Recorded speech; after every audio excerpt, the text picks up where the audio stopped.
My name's Angelo, and welcome to We Want Picks. Jacob and I are going to break down the entire UFC Vegas 89 fight card. We're going to give you our picks, our predictions, our bets, and our DraftKings plays. But before I do, let's give some well wishes to our little buddy here. Last year, we were able to come together as a community and make his wish come true. He went to Vegas. He met Amanda Ribas, and he took this picture. And the cancer on his face went away. He has been cured.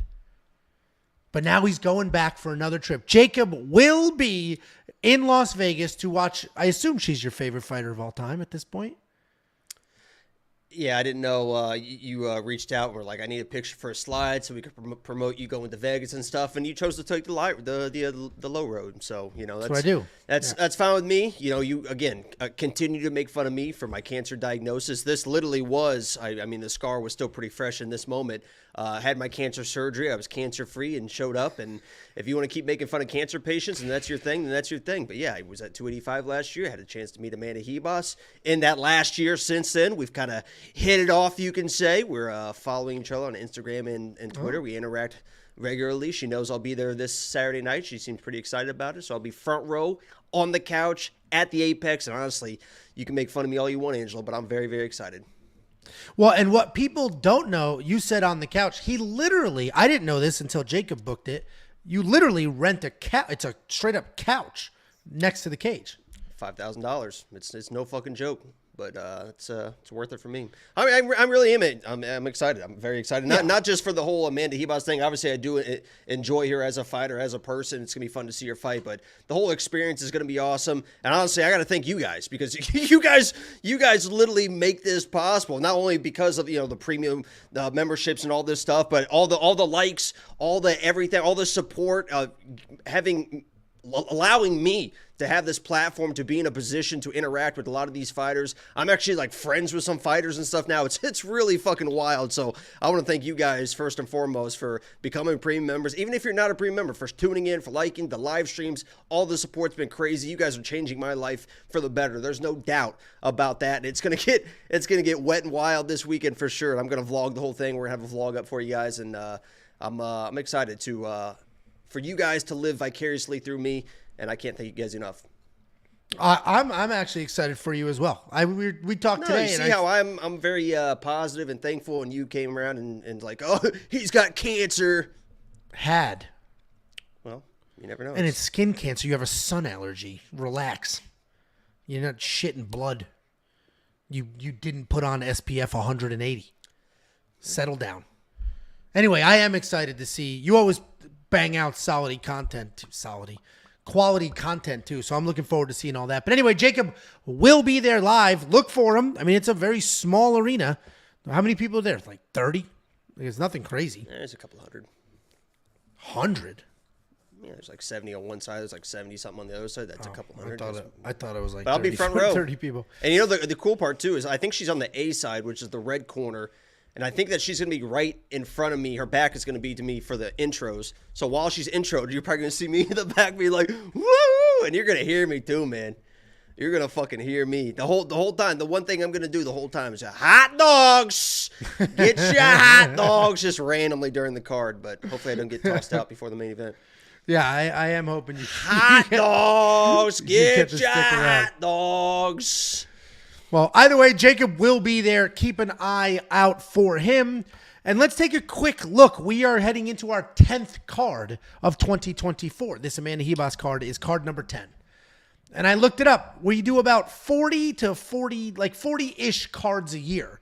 So we're about a quarter of the way through the year. And here's our progress report for a quarter of the way through 2024. Both Jacob and myself are up money, which is outstanding because there are a lot of people out there that have yet to break that threshold and get into the green on this year. I personally am up 7.97 units, so almost 8 units. A unit for me is $100. So I'm up almost $800 on the year with a 22% ROI.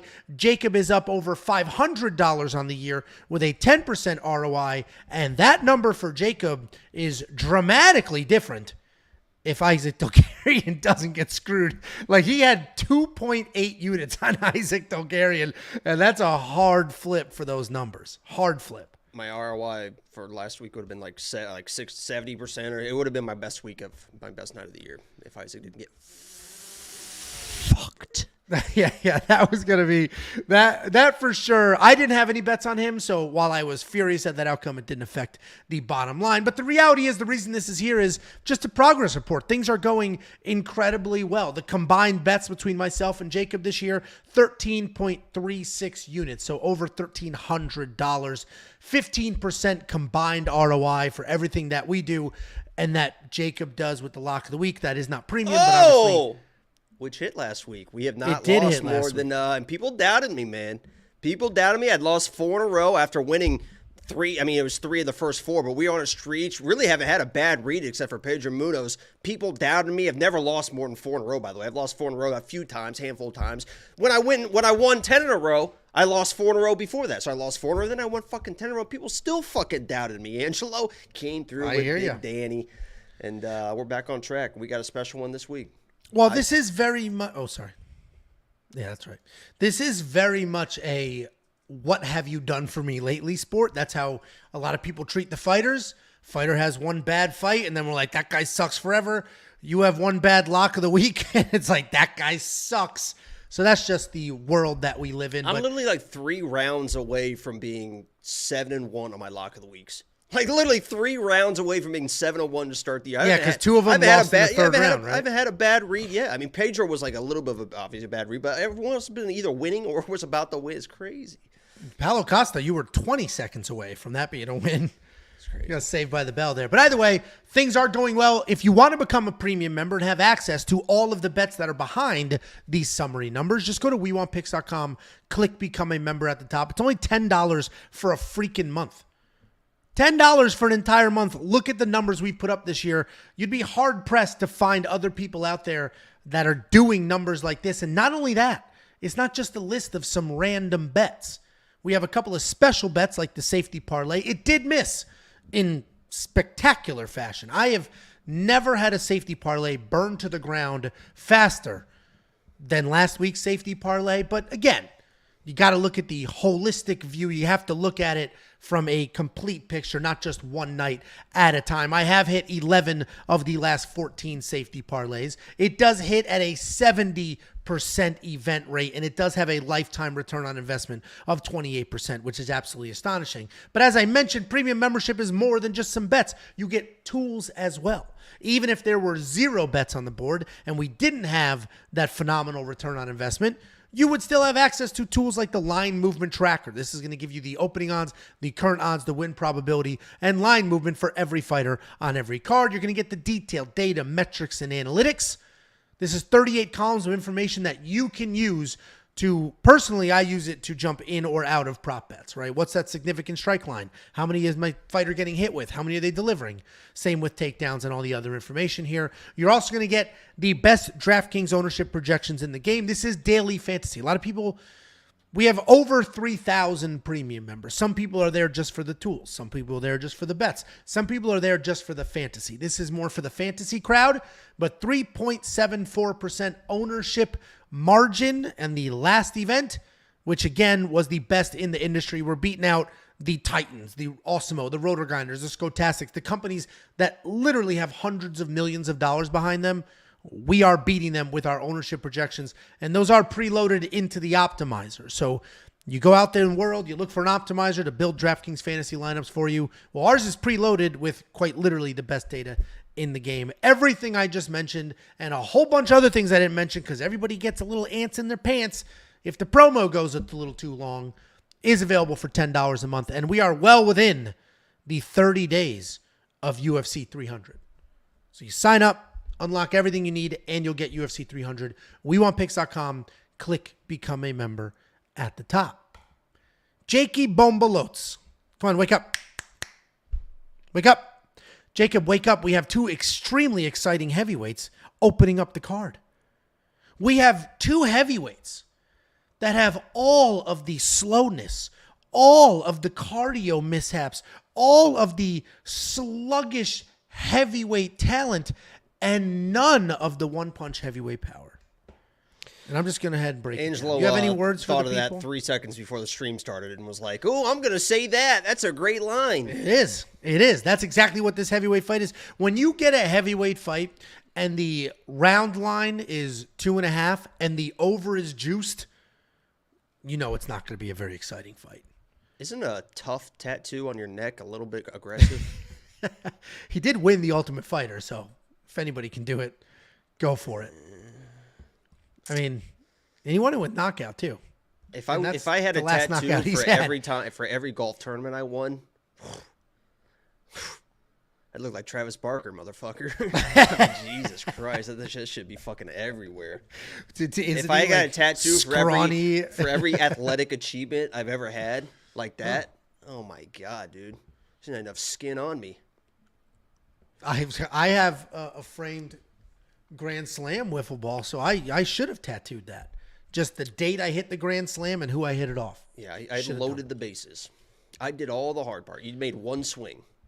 Yeah, but that's all anybody remembers. That's all anybody cares about. Opening up the UFC Vegas 89 fight card, we have Mohammed Usman taking on Mick Parkin. This is a heavyweight battle. Mohammed Usman, 10-2 overall, 4-1 in his last 5. He is riding a 3-fight win streak. He's taking on Mick Parkin. This guy is undefeated in his career, and he is looking for his 3rd UFC win. As I mentioned, it's a battle of the heavyweights, and while we've seen Mohammed Usman knock people out with one punch, he's not that guy. That's not who he is. He is Kamaru Usman's younger brother, but they have zero similarities as far as fighting is concerned. He doesn't fight like Kamaru. He doesn't have like that in-and-out striking with the really nasty high-level wrestling. That's not who he was. He played football at a high level, and he fights like that. He is tough. He will come forward, and he will shoot takedowns, but they're football-style takedowns. They're just like big man, good pressure, be strong takedowns. Like all those fucking bullshit takedowns you tried on me, I defended. I launched you into the fucking wall. And what a takedown as a oh, okay. The wall is the only thing. I thought we were wrestling, but you know. Oh, okay. Yeah. Well, then what? Okay. Anyway, Mohammed Usman, while he doesn't have that wild big one-punch power, we've seen it, but that's not typically how he fights, and that's not what you can expect out of him. He is evolving a bit into a wrestler, but unfortunately for him, he has only gone 2 for 12 in his takedown attempts in his last fight. He is coming off that decision win, in his fight with Junior Taffa, and most recently, he's coming off that decision win over Jake Collier, where just his sheer size and one single well-timed takedown won him an insanely boring decision. He's taking on Mick Parkin. Mick Parkin seems to be a prospect. He seems to be somebody the UFC wants to push a little bit, get some feelers out there, see if the people like him or if they should invest some money in him. He is a good-sized heavyweight. He does a really good job, unfortunately for the fans, but he does a really good job slowing down the tempo. He'll get in there and then immediately, let me close the distance. Let me literally hang onto your arms, hang onto your shoulders, push you against you. I just want to slow this whole thing down because he's not big. He's very big he's not fast. He's very big and lumbering and wants to keep that pace as slow as possible. And then he will actually work in some wrestling himself, and he has some solid BJJ. He's going to wrestle more than most heavyweights do. And when it hits the ground, it's not just slamming away. He is working with control, trying to get a submission. He's coming off that close win over Caio Machado, where he was losing those striking exchanges, but he had some success with the takedowns. And, the reality is, outside of looking completely different, they do fight somewhat similarly. Neither one of these guys are amazing at anything. They're kind of slower on the heavyweight side, but they will work forward and they will try to get some takedowns. Usman's the more dangerous of the two, the more powerful of the two, the more physically gifted of the two, but Mick Parkin's going to be the more technical of the two. I got to go with the technique here. Mick Parkin is going to be the pick, but we were not lucky enough to have a 1.5 round line. I'm not betting the over on a heavyweight fight, and I don't trust Mick Parkin enough to bet on him, so there will be no bets from me on this fight, but Mick Parkin is going to be the pick. What do you think, Jakey boy? Yeah, real quick. I just want to make this real fucking clear. Any fucking Amanda Ribas slander in the fucking... And Angela, you can laugh too, and I'll just fucking leave. Okay? Any fucking Amanda Ribas slander in the chat, in the comments, in the Discord. Zero fucking tolerance this week. Tell you that. Zero fucking tolerance this week. auto banned.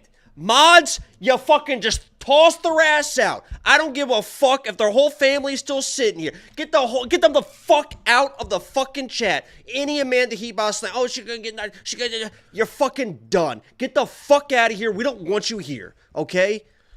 Now, I think that, Mick Parkin, to me, I think he's the overall better fighter. I think he's just the more established fighter, the actual mixed martial artist in this fight. There's no denying the athletic achievements and abilities of Mohammed Usman. This dude is a fucking tank and a fucking beast. Has shown that he can get clipped, but he doesn't spaz out completely and can take a shot and kind of get to a clinch position and stay safe even when he's getting clipped. But I just have to pick the better fighter here. I don't believe that Mohammed Usman is going to get the takedowns that he needs. And if he's not getting the takedowns and getting control and laying on this guy, I think in space, Mick is going to be able to kind of pick him apart because Usman, his most raw ability, his most raw attribute, is that? I don't know his most... At his core? Is his striking. I would say that's where he lacks the most. Is just in just a stand-up boxing type of striking. He'll throw a little bit wild. He definitely will throw heavy. And if he lands, he can put anybody out. He's got that type of power. But the technique really just isn't there.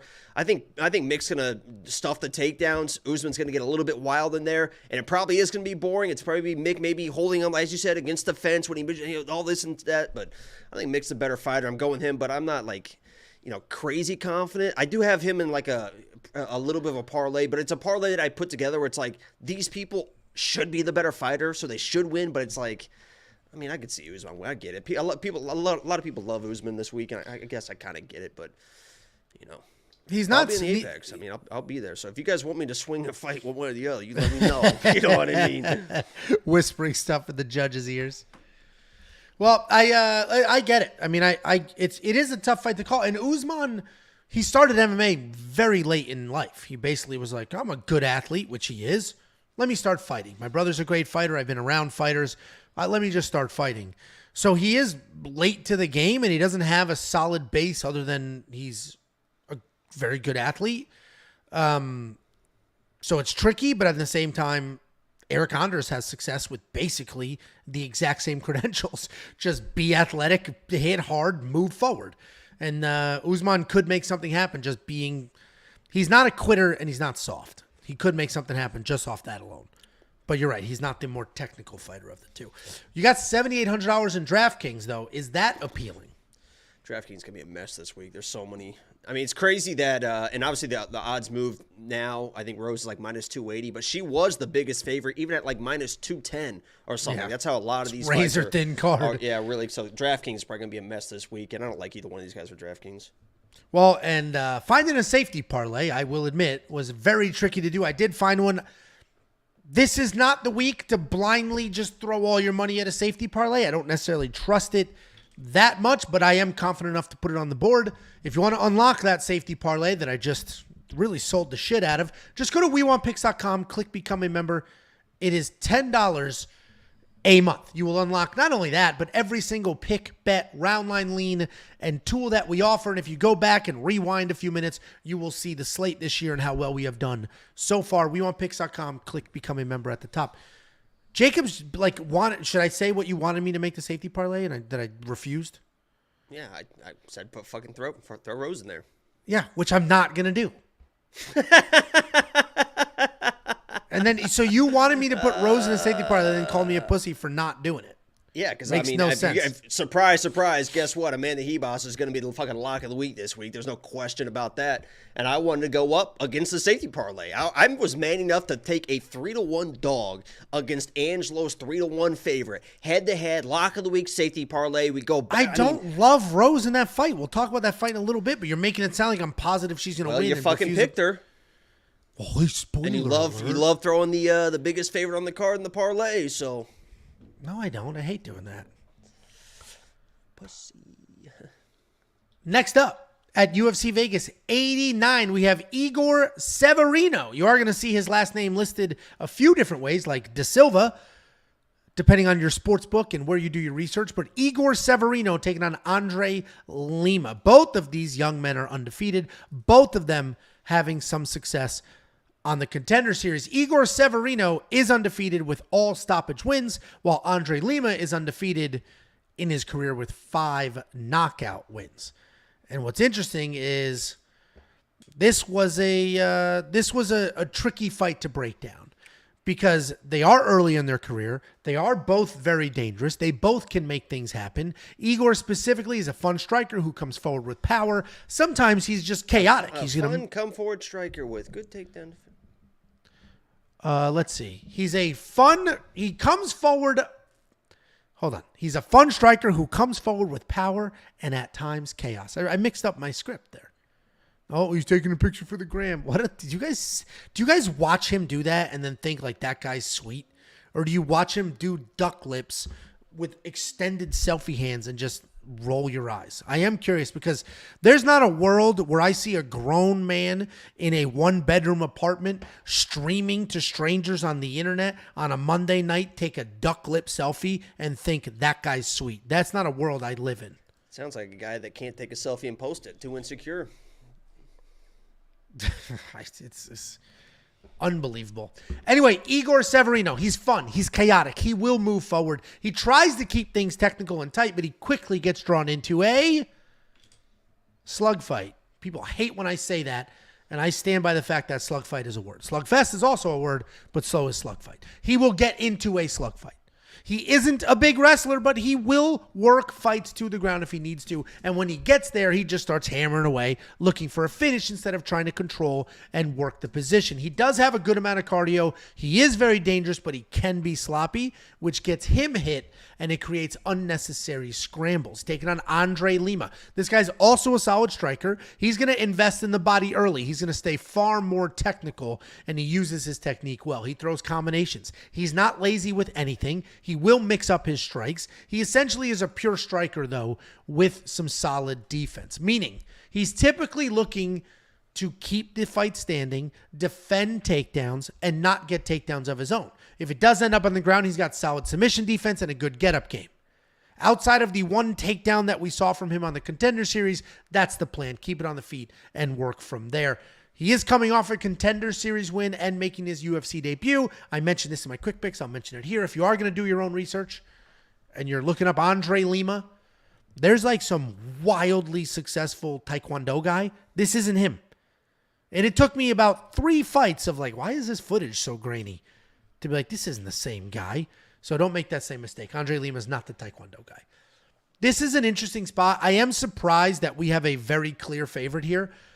At minus 190, Andre Lima 2-1. That is surprising to me because both guys are fun. They'll come forward. They'll strike. Andre should win. He's the more technical guy. But as I've mentioned many times before, and I mentioned on my quick picks, there's an old boxing adage that remains true in this fight. You box a brawler or you brawl a boxer, meaning Igor is the brawler in this fight. He's not the more technical guy. So for him to win, he needs to turn it into a brawl. He can't try to go technique for technique. He needs to brawl the boxer. And then that inverse needs to happen as well. So Andre Lima is going to be the pick. I do think this fight will be kind of sloppy and go a little longer. But no money line or parlay here. What do you think, Jakey boy? Yeah, Andre Lima is the better striker in this fight. But I worry about it, man. I really do worry about it. Because to me, he fights like he is a good striker. And he knows he's a good striker, and he fights like he's a very, very good striker. And he might be, right? I mean, he's 7-0. He's got a lot of finishes. He could be the guy that he thinks he is. But he reminds me when he's fighting of Michael Morales. And I'm not saying, or Marias. I'm not saying that he's as good as Michael. Michael's really good. And this is not like a slam on Michael. But a lot of times they'll just kind of wait around because they trust their power and the striking so much. And they want to find that perfect shot, right? That highlight shot. And a lot of times you see Andre fighting. It's pressure, right? He's in your face. But it's not in your face. It's not in your face pumping a jab and throwing combinations and constantly working. He stays in your face and he's just trying to pull that shot out of you. And if you don't throw that perfect shot and he can't find that perfect counter, then he's really going to kind of struggle in winning minutes of the fight. So I think this fight comes down to Igor is going to be winning the minutes of this fight. And there's a couple fights on this card I feel this way. He's going to be winning the minutes, and it's going to be up to Andre to have the big moments to steal those rounds, because I don't know if he's going to find a finish. And I do believe that his takedown defense is good enough against a guy like Igor, but I think that Igor's going to be winning the minutes for this fight. And if you're winning the minutes and you don't have those big moments, I think he's going to win this fight. I think Igor's going to find the activity and avoid the big power shots of Andre and come away with a victory in this fight. So I'm on the Igor side here. I don't absolutely love it, but I like Igor to just be a little bit more active, and Andre's going to wait around too much and not find the big shots to win rounds. So I like Igor here, to be honest with you.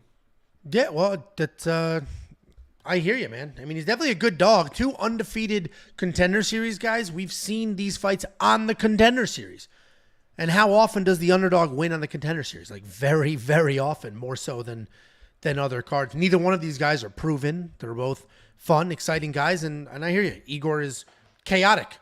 And if you can keep it in some chaos while Andre's trying to be technical, that's how this could go. $7,200 in DraftKings does feel like solid money for the guy that has a 100% finish rate, and that does come forward looking to finish fights, where Andre has a couple of decisions under his belt and could take his time, like you said, trying to find the perfect shot. So I would prefer Igor in my lineup if I had to pick one. What do you think? And he's probably the more well-rounded guy, too. I wouldn't be surprised. I don't think he's going to take down Andre and hold him there and take his back and do anything like that, but he definitely can get a takedown. Yeah. I think he can definitely get a takedown, and Andre's right back to his feet, but those score in DraftKings. 5 points, yeah. Right. $7,200 is a big gap. Yeah, and if he does get a hold of him on the ground, he's obviously very well-versed on the ground as well, so there's definitely some value there in the $7,200. Yeah, that's a surprisingly wide gap in their salaries, given the fact that there's not a... It's not like one of them's 20-0 or an Olympian. This is a wide gap for just 2 regular prospects. If you do want to unlock everything that we have, including the tools, the picks, the bets, and everything else on that website, go to WeWantPicks.com, click Become a Member. It is only $10 for an entire month.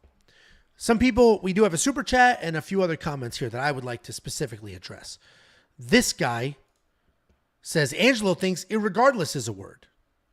I don't know if that's sarcasm, but irregardless is a word. It's an actual word in the dictionary. I looked it up before I pinned this comment. I'm not that stupid. It's a very real word that exists. And the definition is, I don't see the definition, but here's the example.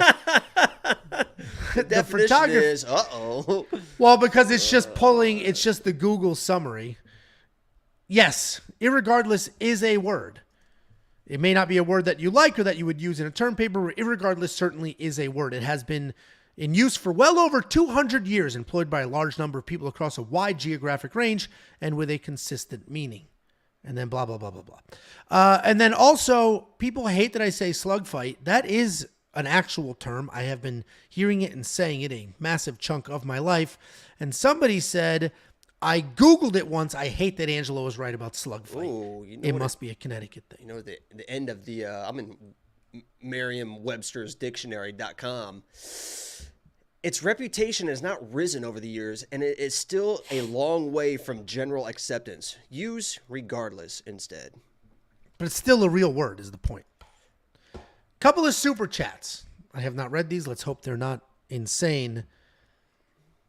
Okay, there we go. Anwell Tuber, $4.99. He said, I have been a premium member since August. I've always wondered, how did you and Jacob meet? Can we get a 60-second version of the history? Thank you for the 5 spot. Angelo didn't last 60 seconds. No, don't let Jacob do this weird bullshit.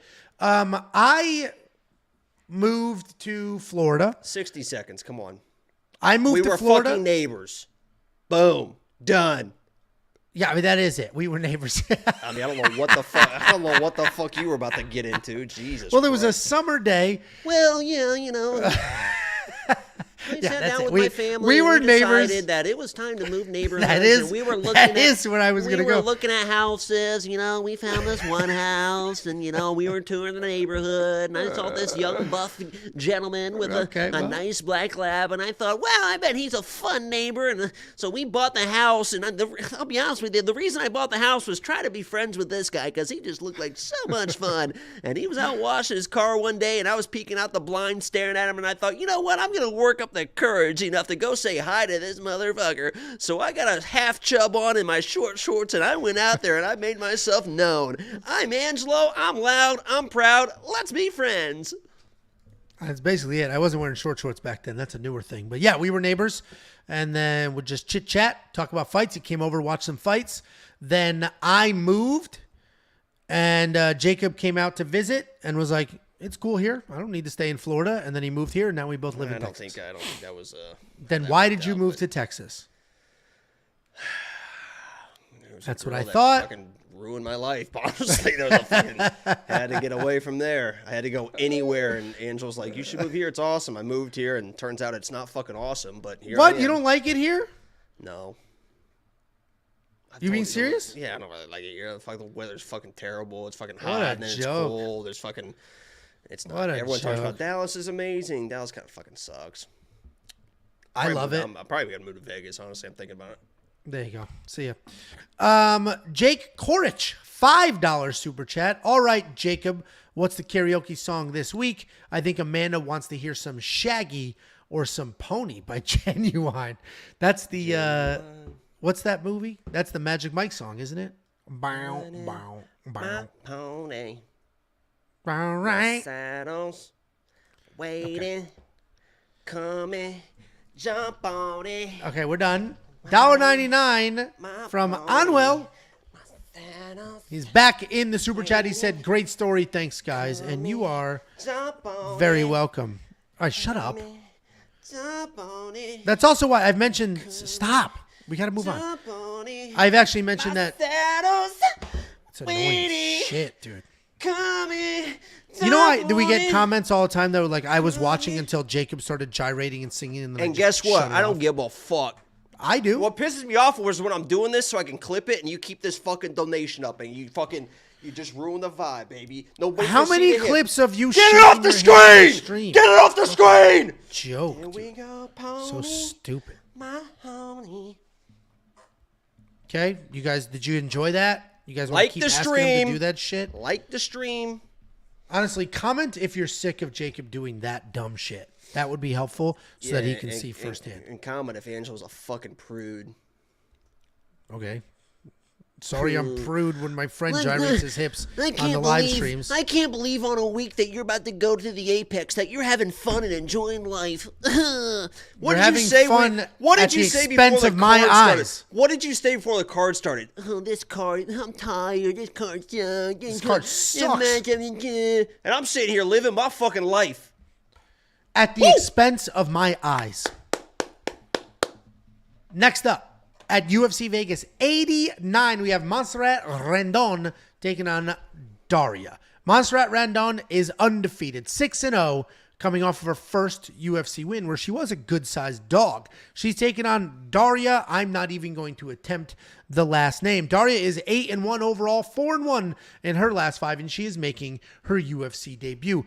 Montserrat, I mentioned, coming off of that nice upset win over a prospect in Tamiris Vidal. Montserrat's a grappler. She's going to stay in your face. She'll throw a little jab out there, and she'll look to work in takedowns. Striking is stiff. It's not very good, but it is long. She does have a tight guard, and she's just going to plot forward. All she wants to do is weather whatever the hell comes at her and get this fight to the ground. She does not have big, clean wrestling takedowns, but she does have good clinch work and trips, and those takedowns did work well for her in her last fight. She's taking on Darya. Darya is a fun come-forward striker who will throw everything at her opponent. She's got heavy 1-2s. She'll follow that up with leg kicks or body kicks, heavy knees if she's in the clinch. She loves to walk you down. She loves to outwork you. Everything she throws is with intent, and she has no issues with a firefight. Darya's sitting as a good-sized favorite right now, minus 185. It continues to widen slowly, right? There's some other fights. 190. All right, yeah, so it's moving. It's moving. Moving more than you. That's not true, dude. I'm going to flex, but you're like, oh, why do you always flex? Anyway. A lot of insecurities tonight. It's just, a lot of it's insecurities you. Tonight. It's not insecurities. You're insecure about my positivity and outlook on life. Yeah, I'm Sean Strickland. I'm a mental midget who's having a collapse. I mean, it's after shaming shaming here, you. Enjoying my life, enjoying the chat, enjoying being here, and you're just upset about it. I'm like one of those angry guys that's trying to shut down all those street shows. Why do they have men dancing in the street? Children shouldn't be watching this. That's You basically can't feed what's the homeless. You're that's the guy that basically calls what's the happening. people. Do you have a permit to feed the homeless? Just angry at anybody who's having a good time. Anyway, that prick, I do get angry at that prick up the street with that loud ass car. I think he's like a kid. It's so loud. Anyway, Darya's a good size favorite here. Jacob mentioned she's already up to minus 190 now, and I am surprised by that. What? Someone said, Angela, you should get back to the wine. You wore a lot more. Sober Ange is a real Debbie Downer. Anyway, Darya's a good size favorite here, minus 190 now. And I get it. She should probably be the favorite. Rendon doesn't have the best striking, and that was exposed in her last fight. But she does have solid takedowns, and she can win this fight. It only takes about 3 seconds of research to see Darya fight Melissa Dixon, where she's moving forward, landing whatever the hell she wants, then gets taken down and finished. I don't necessarily think that's exactly what's going to happen here, but if Rendon can come forward, weather an early storm, have some success with the grappling, there is a very wide grappling gap on the ground, and Montserrat can win this fight. So I am actually going to very slightly lean and pick her like 49-51 if I'm splitting it out of 100. I haven't checked the plus 3.5, but that may be a bet that I'd throw on here as well, because she could have success in one round with a takedown, some control. Rendon's going to be the very, not confident, but she will be the pick. Yeah, here we go. I'm going to say these odds, and you're going to be like, nope, too rich for me. Yeah, minus 180. Minus 170. Yeah, no, that's too rich for me. Too rich for me. Yeah, who's rating on whose parade? I was just trying to remember what you were saying. Just fucking. Oh, man. Is it my turn? Go ahead. It is your turn. I'm just interacting with the chat, man. I'm a big fan of these guys. Sober Ange sucks. Get the vodka, you piece of shit. Nobody's having fun here. Hurry up. It's all fun and games until he gets violent. Listen, Rendon did have success in her last fight versus Vidal, and that was because Vidal was just kind of sitting and waiting. So Rendon had an opportunity to, as you mentioned, moving forward. She was moving forward, and her striking is so slow. But against Vidal, that was not doing really anything in that fight. She was able to move forward, able to get Vidal's back against the fence. That's where she was able to level change and work and take down some there. In this fight, I think it's a completely different fight for Rendon. I think Darya is one of those girls that's going to be a little bit more active in the footwork, is going to put Rendon on her back foot, and Rendon on her back foot trying to shoot takedowns. I think it's going to be much, much different. Obviously, Darya, there's a ton of question marks, right? I think there's a lot of question marks here on what she's going to bring in her debut into the octagon, but I believe that she's the better fighter. I think she's definitely the better striker, because Rendon's striking is she looks stuck in the mud, as Connor would say. I mean, very slow motion, and if she can't get the takedowns, I think she definitely can't get pieced up. We'll see if Darya maybe has some success, blows her load right in the first round, and Rendon can kind of take over some veteran savvy, even though she didn't have a ton of experience in herself, but she is kind of the older fighter, I guess. But I think Darya's going to get in her face. The takedowns won't get there, and she's going to be in some trouble. So I'm going Darya here just because I do believe that she is the better fighter, but, we'll see. We've seen enough. I think we all are very well aware at this point that UFC debuts is fucking, who knows, but at the Apex, I'll be there, and I'll make sure that she wins. There you go.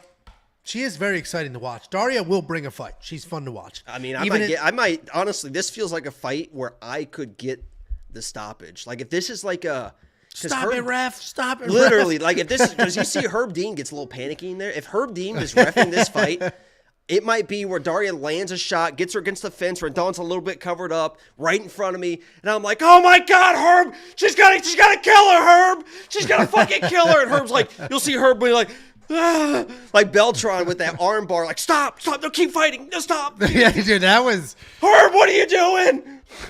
I cover that arm bar in the recap video, but that was idiot, dude. You and I talked about it. Thank God for him, the fight ended exactly the same way. Because what if she almost got out of it? She was out of it. What if she let go of that arm bar and then Corey McKenna blasts her in the face and knocks her out? Like then what? And she let go because she thought she won, and she just how fucking stupid was the game planning for Corey? How do we know? I sat here and said, Corey, You can win this fight. You are the better striker. Do not grapple. Do not grapple. Why the fuck would you go to the ground with this world-class jiu-jitsu practitioner? And the first opportunity she got, she went to the ground, and none of her coaches, Uriah, none of her coaches were like, get up, Corey, get up. They spent that whole camp telling Corey, I guarantee you can grapple with her. You're a good grappler. Yeah. You can elbows take her in. down. Yeah, you'll be safe. You know how to elbows stay in. Yeah. Like, what the fuck are you doing? Do not grapple with these people. Anyway. Yeah, that's a different fight. This fight, on the other hand, I hope that's exactly what happens in this fight. I hope Darya catches a kick, take Montserrat down, and then gets triangled and armbar. But that's not that good. No, her jiu-jitsu is not off her back jiu-jitsu. It's just come forward, grind, and work from there. You're pretty good off your back. Okay. Montserrat Rendon, $7,400 in DraftKings. Man, while I do think she can squeak out a win, it's a very risky squeak out a win. If my choices were Igor in the last fight at $7,200 or Montserrat at $74, I'll go Igor all day at the $200 discount. At least he's going to come forward swinging wild trying to get a finish. 100%. Where if Montserrat wins, it'll be, I mean, she actually might score well if she wins, but it'll be grindy forward and you'll be nervous the whole time. If you do want to... She's pretty attractive. Some people were saying she's pretty hot as shit. I can see that she can be. Like, she's not ugly. So, I don't know. If you want to unlock all the picks, the bets, the round line leads, the tools, and more, WeWantPicks.com. Just click Become a Member at the top. It's only $10 an entire month, and that will get you all the way through UFC 300. We do have a $2 super chat. Jake Korach said, Sober Ange is 1-2 on safety parlays. Listen, couple of things. I've been sober since January 1st. And I don't know what my safety parlays are this year, but I've only lost. You were pretty sloppy 3. Weekend. I'm 7-3 on the year because 2 weeks ago I had 2. So I'm 7-3 on the year. So relax. And then also, I'm not sober. I did dry January. California sober. Yeah, no, I don't smoke. But I did dry January. And then once you go that long, it's like, yeah, I don't need to drink all the time. And then the other thing, the comments of people saying that Angelo not drunk on a Tuesday live stream, blah, blah, blah. I've never been drunk on a Tuesday live stream. Thursdays, I would drink on Thursday call-in shows. I never drank on the... Never. That's a word, huh? Never? All right, not in the last 2 years. Okay. All right, go find a full card breakdown of you and I where I was drinking. Didn't happen. Thursday, yes. These, no. All right, just These, lying no. to yourself and God. See, and it is all things in moderation. That is what I didn't have a. Jacob's gonna tell you otherwise. I didn't have like a drinking. This wasn't like a lifestyle change. It was literally like 5 drinks a night. That's just not true. I knew you were gonna do that. It was just you didn't drink to get fucking buzzed every night. 5 nights a week. Five nights a week. That's all but we not needed. get that buzzed. Pause was all we needed. No, but not. It would like sit on the couch. See, I'm laughing because this is like when somebody says, laughing so you don't cry for sure. This is like when somebody says, "Don't get defensive." It's impossible to respond. Like, oh, I said, it's impossible to respond because to somebody, 1 drink a night is too much. 1 drink every 3 nights is too much. It is all moderation. I would sit down, have a little bit of wine. In the eyes of the Lord. Have a little bit of wine while watching my programs on the television. But did dry January, and now I'm good to go. And I don't drink. So Jacob did you finish that whole 6-pack of Michelob Ultras last week? Jacob was loose. And you know what? That was a trial run for Vegas this week. And you failed. And that did not go good, man. That did not go well. I had a headache. I was sitting there for like the fucking co-main event, had a fucking headache. I had a headache the whole next day so this weekend, it's strictly vodka. The funniest part about that. Vodka Red Bulls, baby. The funniest part about that, and Jacob's not joking, he showed up with a 6-pack of beer, and I was like, whoa. First time I've drank in months. I really don't drink anymore. Yeah, he doesn't drink alcohol. Yeah, yeah. Not against it, just socially. I'll do it. No, I get it. Listen, I get it. I only drink wine and vodka and tequila. I guess what I should have said is I don't drink beer. Is what It's I like should. I don't eat fast food, just McDonald's and Yeah, I should have. I should have worded that. I should have worded it differently. I don't like beer. You get bloated and all the things. But he showed up with a 6-pack of Michelob Ultras, which is a funny 6-pack to show up with. And then early on was like joking, like, "Ooh, I'm pretty buzzed," like just playing around. But then he did catch a buzz, and he was like, "I get it, man. Like, catching a buzz is way different than like if you get high, it's like super mellow. You catch a buzz, you're outgoing, you're laughing, you're having a good time." And then the lock of the week I was lost. walking in. I was in the house. I was out of the house. I was whatever. Dude, the funniest part was when, so you were way more outgoing than usual, which is great. I loved it. And then I'm the an lock of outgoing the guy typically. yeah, but then you usually if I smoke, I'll just fucking yeah, he's just There you go. sit on the couch with his blanket. And then the lock of the week lost, and all the negative parts of alcohol showed up. He's just like, I went to the fridge. just and like, it's just in his one.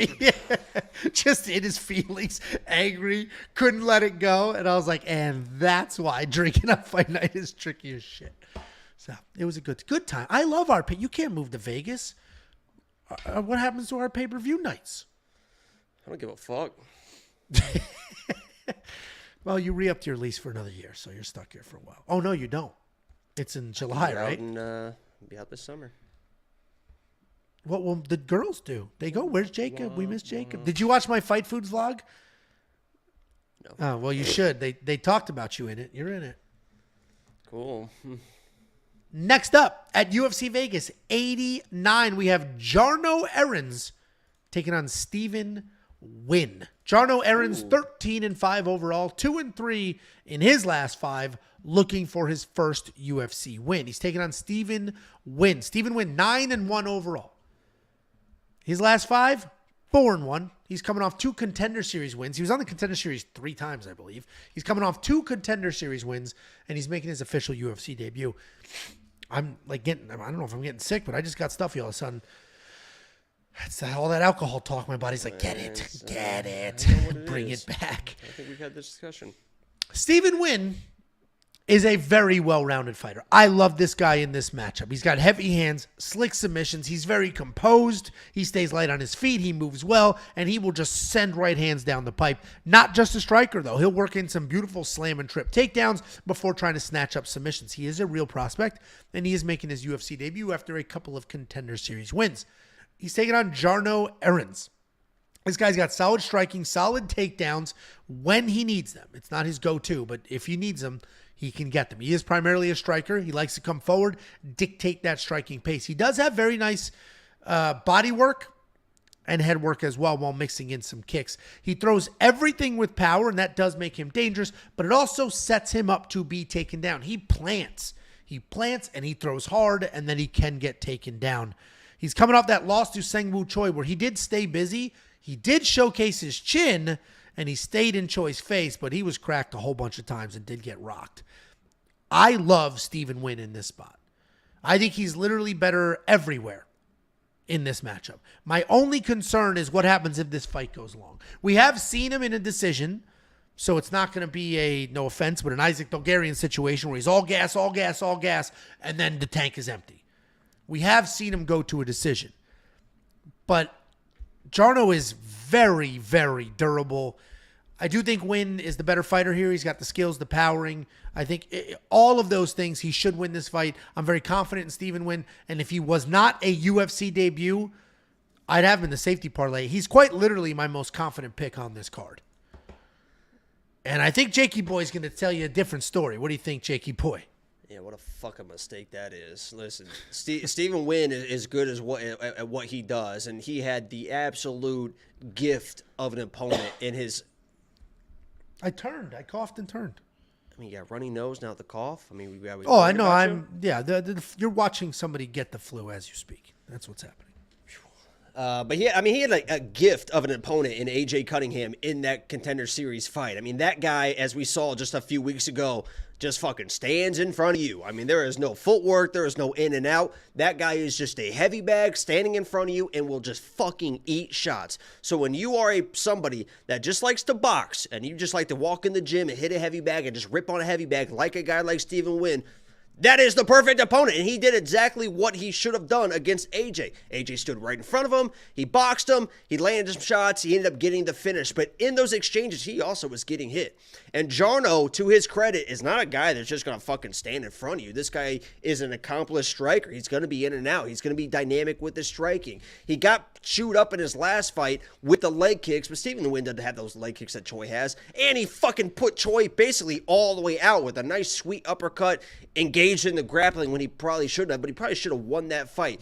Got his leg chewed up. It ended up happening, but he showed his toughness, his dynamic striking. I believe that the more well-rounded fighter, to me, is Jarno. I believe that this fight is going to be a finish in some fashion because Jarno will push the action. He will get in this guy's face. And Steven does have power. He could put this guy out, but he gets hit as well. And Jarno has shown that he has got sneaky power in his own right. So I believe that there is going to be a finish. I respect the toughness, but this feels to me like the last week I had and it got no contest, but I had an under 2.5 for Battle and Angelosa.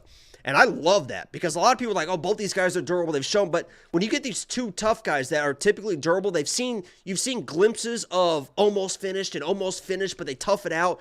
A lot of times there are those finishes. I believe that Brian Battle was on his way to finishing on Angelosa, that 2.5. I believe in this fight, in the second round, that's when you're going to see who is going to take over this fight. I believe it's going to be Jarno, and I believe that Jarno is going to win this fight. I don't have a play on him exactly for money line.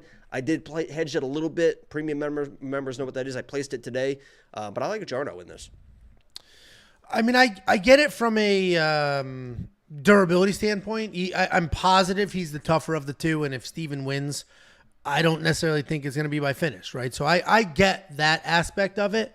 And the reason Steven's not in a safety parlay is he is a UFC debut. We haven't seen him truly tested, and not that Jarno is like this. He has 0 wins in the UFC, but he's at least been there, been in the big cage, been in front of a crowd. You know what I mean, or at least had the pressure of the UFC label on him. So I get it.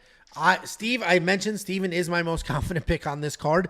That says a lot about how tight this card is. Less about maybe his skill sets, but I'm on the Steven win side. I don't know if I'm going to spend the $9,400 in DraftKings though, because he's a striker, and I don't know if he can finish the very durable Jarno. So I'm going to have to look at that a little closer and see, but I don't know. I mean, you like Jarno to win. You're going to spend that $6,800. He's the cheapest guy in the DraftKings slate. Pretty good, yeah. Like you said, he's durable. I wouldn't be surprised he maybe even mixed in a takedown or two. But I mean, he's going to be in and out. He's not going to be standing in front of Steven. I think Steven's going to be missing. And AJ was landing some good shots on Steven in that fight, and he was just standing in front of him. When you're coming at different angles now and you're making people miss, I think Jarno's going to show people some shit. Yeah, I mean, I think it would. I wonder what inside the distance decision no action is on Jarno. That could be a decent bet because he is insanely durable. So worst case, you'll get a refund on that. While you're looking at 115, I'm quick. Yeah, that's not terrible. You are quick. That's not terrible at all. Well, we are split on this one. But if you do want to unlock the bets that Jacob has on this fight, just go to WeWantPicks.com. Click Become a Member. Top, it's only to ride. $10 a month. Oh, that's what it says on the show. Oh, is he in a biker gang? Not a gang, sorry. Is he in a motorcycle club? I don't know. I thought that was your kind of motto, too. Live to ride. Okay, see what he's doing. And then I'm the old grump when I say, please stop gyrating your hips on the live stream that 500 people are watching live right now for a random fight night card on Monday. Mixed up, too. Yep. From I think he's from the Netherlands. WeWantPicks.com. Click Become a Member. It is $10 a month. You will get UFC 300 in that bundle. Next up, at UFC Vegas 89, we have Miles Johns taking on Cody Gibson. Miles Johns. What? This is Yoel Romero versus Darren Till. This is the matchup that we've been waiting for years. This does kind of look like Yoel versus Darren Till, baby. Dude, this does look like that. You didn't just think of that, right? You've thought about that already? Well, I always knew that Cody looked like Darren Till, and I always knew that Miles Johns looked like baby Yoel. So here we are. That is funny. Thomas says 420 viewers. We are streaming to multiple platforms, roll that Thomas. blunt. 420, roll that blunt. Smoke that gange. 420 is on YouTube. We are also on Kick, Rumble, and Twitch live right now. Thank you all, 500 of you, for watching. We got Miles Johns taking on Cody Gibson. Miles Johns, 13-2 overall. 3-1-1 in his last fight, but he should be 4-1 because of a little mishap. Miles Johns has had a couple run-ins with USADA. One time, didn't fill out his paperwork for the Adderall, so they suspended him. This most recent time, he did pop for, I forget the name, whatever it is. He popped for it, and then he filed an appeal saying, this is such a small amount, we don't even know where this came from. This is ridiculous. And while his appeal was being filed, USADA actually changed the thresholds, and they're like, all right, it's no longer, you're right, it's no longer a violation. They threw it out, so it's gone. It's sort of a moot point. They did overturn that win, and they didn't undo that, but he won that fight, so should be 4-1 in his last 5. He's taking on Cody Gibson. Cody Gibson is 19-9, 3-2 in his last 5, coming off the tough finale loss to Brad Katana. Miles Johns, always a tricky guy to break down because he's very talented. He's a very strong wrestler. He does have heavy hands, and he is explosive. The wrestling used to be the core of everything he did, and then he found some power, knocked a few people out, and you could literally see the moment. He knocked some people out, and then from that point on was like, I'm not a wrestler anymore. I'm now this guy. And then he would sit and wait to throw that big one-punch power. He's finally started to work takedowns back into the mix. He's coming off the win over Dan Argueta.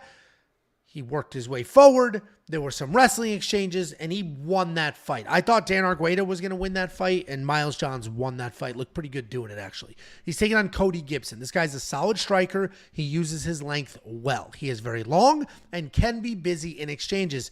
He uses that length to set up his strikes and then defend takedowns, which he will probably be doing in this fight. He is primarily a striker. If you do take him down, you can have success holding him there. He's coming off the Ultimate Fighter finale loss to Brad Katana in what was a busy striking match where he did defend 2 sort of half-assed takedown attempts. The problem here, and I do have a bet on this fight, I'll tell you in a second. The problem here is that in order for Miles to win this fight, he's going to need to wrestle. Otherwise, he's probably going to get lit up on his feet just waiting to land that big overhand. And the problem is, while he did wrestle in his last fight, that was because Dan Argueta wrestled him. So it got him in wrestling mode. Oh, I'm fighting a wrestler. He's trying to take me down. I'm in that mode. And that's how he fought. That's the mode he was in, and that's where he had his success.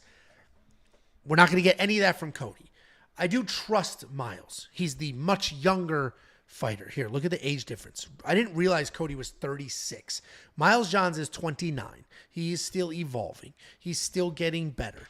USADA is no more. I think Miles Johns can come forward, get the takedowns, stay in his face. He has decent output at 3.51 significant strikes per minute. I think Miles Johns is the better fighter. And the only way he loses is if he does slow down and then give up later rounds. This should go to a decision.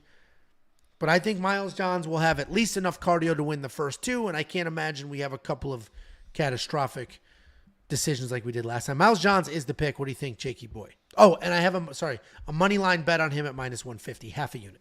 What do you think, Jakey boy? What do you think, Jakey boy? Jakey boy, what do you think? He knows how to take those pictures. I don't know if you saw what I was doing there, man. The duck lips? No, I saw what you were doing. I mean, you got to suck in those cheeks, off those cheekbones. That's what the girls love right there. Do they, though? Well, according to my Instagram, they fucking do. So, according to my oh, yeah? fucking Show me DMs. how many likes that's... I'll look it up. Go ahead. You break this down while I look up how many hot chicks like your duck face stream picture. Well, I don't think there's any on my actual Instagram. It's on my story. You can't see my... I think I hid you from my story, to be honest with you. Go ahead. I would love to hear your opinion on this fight. I like Miles John in this fight, and the breakdown is pretty much what you said. He's gone back to the wrestling, thank God, right? I mean, I had a former lock of the week. His last loss was against Sexy Mexi. That was a lock of the week against Miles John because I knew that Miles Johns was just going to throw wild shit, throw heavy shots, not mixing the wrestling, and he was going to gas. And that's exactly what happened because my lock of the week fucking never loses. So Sexy Mexi got the job done. But since that fight, as Ansel mentioned, he went back to the wrestling against Vince Morales. Only got one takedown, shot 12 of them. Against Dan Argueta, that wasn't an easy guy to wrestle, but he did turn on the wrestling, and he was out wrestling a wrestler. He wasn't just shooting takedowns on somebody he knew he'd get takedowns on. He was working in that fight. And Dan Argueta went into that fight thinking, I'm going to fucking outwork Miles Johns. That's how I am going to win this fight. I'm going to outwork Miles Johns because I've seen people do it before. That's what Sexy Mexi did. That is the game plan I'm going to bring into is just chain wrestle, and I'm going to outwork this guy. And Miles Johns not only showed that he can turn on the wrestling, the offensive wrestling, but he showed decent cardio. Obviously, he started slowing down in the third, but Dan Argueta started slowing down as well. He showed his toughness. He showed increased durability and endurance. And if he brings that same type of tenacity into this fight, I think he's going to be all over Cody Gibson. I think he's going to have the power, he's going to have the wrestling, he's going to have the grappling advantage, and he should kind of be all over this guy. If he starts fucking around again and just winging right hands and starts gassing himself out and Cody's able to stand in the pocket and kind of touch him up and wear him down, he definitely can lose this fight. But Miles Johns should win this fight. And honestly, he should probably be a 2-1 favorite in my mind. So I get the bet on him, and he should dominate this fight. And I'll be there, so maybe I'll tell him, hey, fucking wrestle. Hey. He's a Dallas guy. Hey. We should reach Is he out Fortis? to Fortis. Are you there? Yeah, I'm here. Is he Oh, you cut out for a second. He's in Is he Fortis. Fortis? Is he safe Yeah. Sayud to say? Oh my god. Watch I used to be a safe. safe Sayud guy, but holy shit, that guy just doesn't shut the fuck up during fights, man. I honestly, if you're that type of fighter that can listen to that and engage in that, then good for you. And it seems like there's a lot of fighters that do, because I do love him as a coach. But for me, I'd be like, shut the fuck up, because he coaches them through every move right, move left, 1, 2, 3, 4, 5, move left, right hand up, back step. I mean, the whole time he's working them through every fucking position. It's like, Jesus Christ. He does get a lot of respect. My dad went to one golf match, talked to me after one hole, my freshman year, the very first hole, and I told him my dad never came to another one of my golf matches my entire high school career. I can't deal with that shit. I think I bogeyed the first hole. I'm a freshman, and know what he said to me? Walked up to me in between holes and said, "You got to birdie the next one." Yeah, no fucking shit. That's what I'm trying to. I'm not out here trying to shoot bogeys. I'm not out here trying to fuck around. He's like, you got to get that stroke back. You got to birdie the next one. Yeah, no fucking shit. Guess what? You're not coming to another one of my golf matches. And he didn't come to another fucking one. Well, now you guys are super close. So good call. Yeah, take the low road again. Okay. Well, I'm just so used to towering over you. It's a nice change of pace every now and then. We got Miles Johns at $8,200 in DraftKings. I do think that could be worth it, especially if he's going to grapple and get a few takedowns, get some control, and then work from there. Do you agree with that statement, I didn't Jacob? hear what you said, so just keep it that moving. Miles Johns is decent at $8,200. Yeah, maybe. Okay, what's up your ass?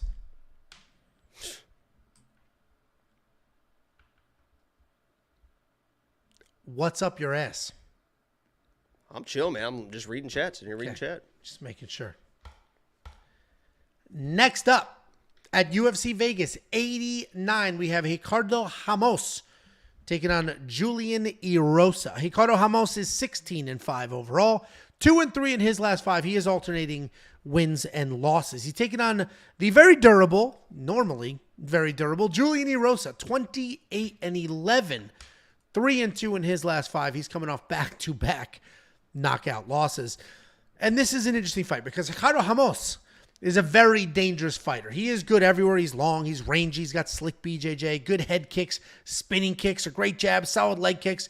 If a fight hits the ground, he's going to be hunting for a submission, and he is very fast in those transitions.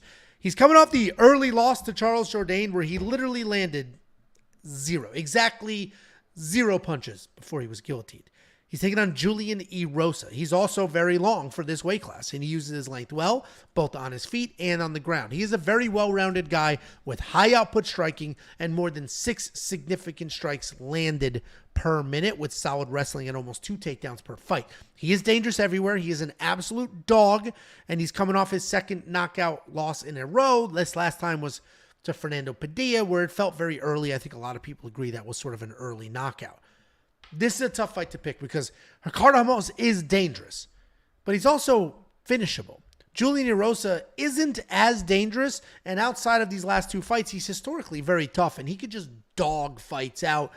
I'm going the underdog here. I think I like Julian Erosa to win this fight. He has fought the much higher level of competition. I can see him weathering a storm, grinding out a decision. He is a plus 132 dog just yesterday. He was a plus 155 dog, so it seems some money is coming in. This line is tightening, but I do think Julian Erosa can sneak this fight out. What do you think, Jakey boy? Yeah, Julian has been finished in 6 of his last 7 losses, so I'm not sure. Yeah. I said historically durable, and then I laughed because my next sentence was he's coming off 2 knockout losses in a row. 6 of his last 7 losses are TKO losses, but I mean, I can see why you say that because in exchanges and stuff, he's not going to quit on himself, right? He's not going to drop it. And you saw that in the last fight. You mentioned it was he got dropped and then tried to pop back up, and then he got dropped and they stopped the fight. But it looked like he was fine, but it was definitely not a good situation. Ricardo Ramos came in the last fight against Charles Jourdain, and honestly, I don't want to toot my own horn here, but I had a Charles Jourdain submission bet on that fight. I think it was like plus 800, plus 900 that we hit because I knew that Charles was going to be live on his back. But Ricardo was doing a great job. He got the takedowns he needed. He was just kind of hanging out a little bit too much, and Charles was just chasing that guillotine over and over and over. And it was actually, I think, a one-arm guillotine. So I think Ricardo thought he was safe, and then all of a sudden it was like, oh no. Ricardo is going to be the more dangerous fighter in this matchup.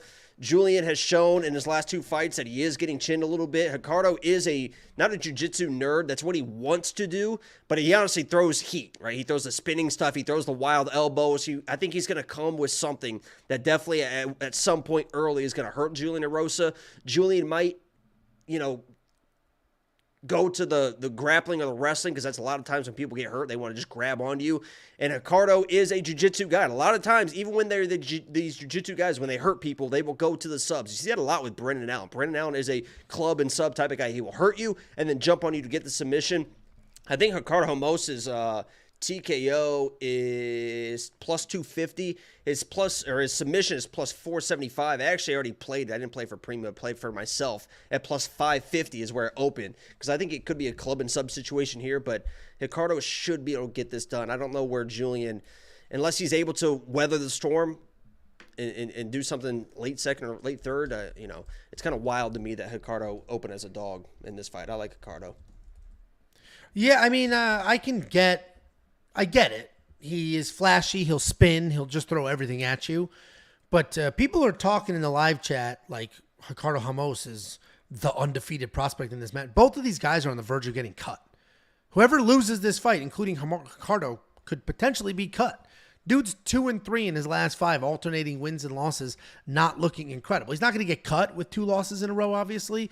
But people acting like you just Ricardo said Ramos is phenomenal. And then you said he's not going to get cut. Well, I mean, and then I literally it was for dramatics. Grow up, read the room. But he might get cut, honestly. I think this is a close fight, and as do most of the public, which is why this line is tightening. It did flip. Julian Erosa opened as the favorite. So the bookies originally thought Julian Erosa should be the favorite, should win this fight. Somebody commented, some fuckwit tool bag that's going to get banned commented, Angelo with the worst breakdown ever. When is he going to learn you can't pick people with no chins like Julian?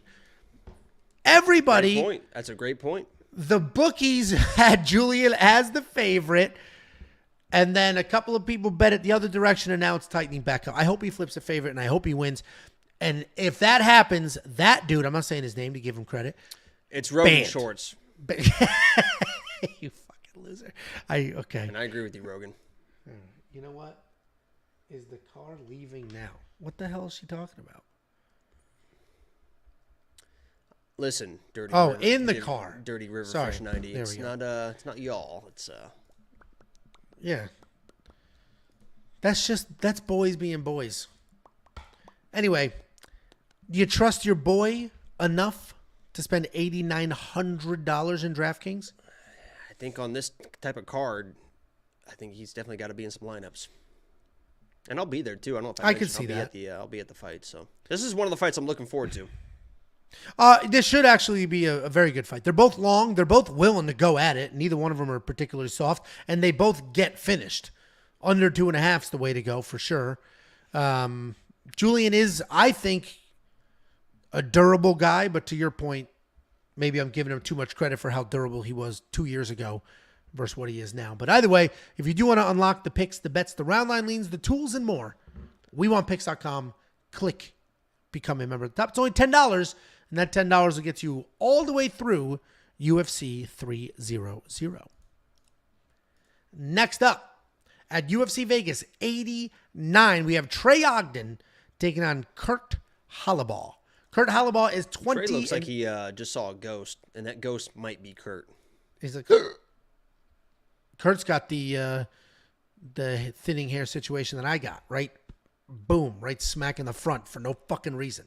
The old can't just be normal. Can't just like Stevens. do that. The old Jeremy Stevens. Yeah. And it's got to be brutal for him because he's got a perfect, nice hairline, and then bang, he's just going to lose it right in the middle. Could be cancer. Reverse. That could be. I have a tumor right here. Good-sized tumor. Honestly, they may have to cut mine. Mine's not cancerous. They looked at it. But, they're going to have to shave my head bald and slice it and suck it out. It's going to be a whole thing. Kurt got that Jakey complexion. I don't know if you guys have noticed, but I'm pretty fucking tan these days. It's almost summertime in Texas, so pretty locked and loaded. Next up, at UFC Vegas 89, Kurt Holobaugh taking on Trey Ogden. This should be an interesting fight. This is another fight where the line has yo-yoed. It's pretty stable right now, meaning it's very close today, what it was when it opened, but it has gone up and down, and we have seen some movement in that line because I think people bet it. It moves a little bit, and like, nah, let's go back this way. But we got Kurt Holobaugh, 20-7 overall. He is 3-2 in his last 5. He's coming off the Ultimate Fighter win. He is the Ultimate Fighting Champion. He's taking on Trey Ogden, 16-6 overall, 2-2-1 in his last 5, coming off the unfortunate no contest win over Nicholas Mata. Trey Ogden is an athletic grappler. He's got solid takedowns, decent power in his hands. He is a grappler, though. But if you run through his tape, you'll see that he has dropped people before some of those submissions. He has success in striking exchanges. He just outstruck Nicholas Mata in that fight. His takedowns are really well timed. He does do an excellent job of lowering his level, shooting blast doubles at his opponents when they come in. He's coming off the no contest over Nicholas Mata. He won that fight. He had Nicholas Mata down. He had him in an arm triangle. The referee rushed in. The referee separated him, called the fight. And Nicholas Mata was like, what the fuck? I am totally fine. What the hell is going on here? And so then they did do the right thing. The commission did the right thing. They're like, all right, you're right. We messed that up. It is not fair to say Nicholas lost this fight because he clearly was not unconscious and he didn't tap. So they called it a no contest. But the reality was, in that fight, Trey Ogden was winning the striking exchanges. Trey Ogden got him to the ground. And Trey Ogden had him in a very deep head and arm choke that probably was not going to go anywhere anytime soon. He's taking on Kurt Holobaugh. He did just win this past season of The Ultimate Fighter, despite going 0-6 in his previous UFC 1. He does have a win in there. It's 0-6. I should say winless, because he did beat Matt Bessette, who I like very much as a human being. He did beat Matt Bessette, but then that win was overturned because USADA found out that he took an IV, and you are not allowed to rehydrate with IVs. Style-wise, Kurt is a come-forward striker. He's got good pressure, decent power. He likes to march forward and throw combinations, and then he'll duck out, reset, and do it all over again. He does have some wrestling as well, but he could use a little more takedown defense. His BJJ, however, is very good, and it actually looked incredible in that win against Austin Hubbard to win the show. Trey Ogden won his last fight, right? Pretty clear he won that fight. The referee stopped it. He shouldn't have, but that fight was heading in a certain direction. The takeaway from that fight is also Trey Ogden's got some decent striking. I think he can hang with Kurt He's not going to outstrike. He's not going to be the better striker, but I think he can hang with Kurt. I think he could absolutely work in takedowns. That has been Kurt's Achilles heel, and I think he can win this fight. I got a half a unit bet on Trey Ogden at -146. There's still value there. I think even at -154, he gets it done. I like Kurt to win this fight. You're shaking your head no. What do you think, Jakey boy? What a fucking mistake again. Sorry, guys. Typically, Angelo, I'll give you your flowers a little bit here. Typically, you are a pretty sharp guy. I mean, and a lot of times when we're on the same page, that's your sharp picks. But you're fucking wrong again. But I'm literally doing better this year than you are so far. Fucking wrong again. Okay, let's bet openly this one. Here we go. Okay. All right, yeah, let's do it. Because I don't know if you've won in the last fucking 6 weeks of this, but. Well, what I should have accepted that Chelsea Chandler one because that hit. And what you did did you accept? Because you did the same bully bullshit tactic you're doing now, and you ended up being wrong. You had Holobaugh, and how did that fight? It was a robbery, and I it tried was to the put second worst robbery on the card. Fucking $300, and you were like, I only want to put $80 on. It was the second worst robbery on the card. Just ran your goddamn mouth, and you were like, oh, I only have $75, so I'm gonna put fucking $300 on Holobaugh or on fucking Kurt Holobaugh. I already have $50 on Trey. Then you give me the fucking number you're comfortable with. Another dumbass. Another 50.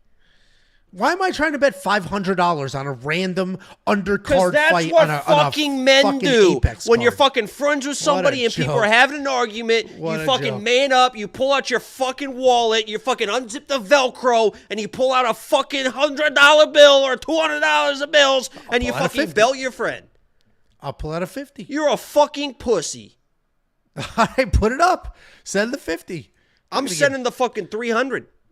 All right. Well, 50 of it would be taken. Let the rest of the community take the other. I'll do 50 for a little baby wallet here. It's going to cost you Perfect. 66. Is that okay? 66.28, or I need to bet fucking $35 here? I'm doing 50. I'll do the 66. Christ. I'll do the 66. Let me do 35, and this will be 46.40 for you, right? I'm creating the bet, okay? That way you have a little bit left over to get some Hot Pockets later. I know you make your little midnight trips to the gas station for your Hot Pockets. You fucking bitch.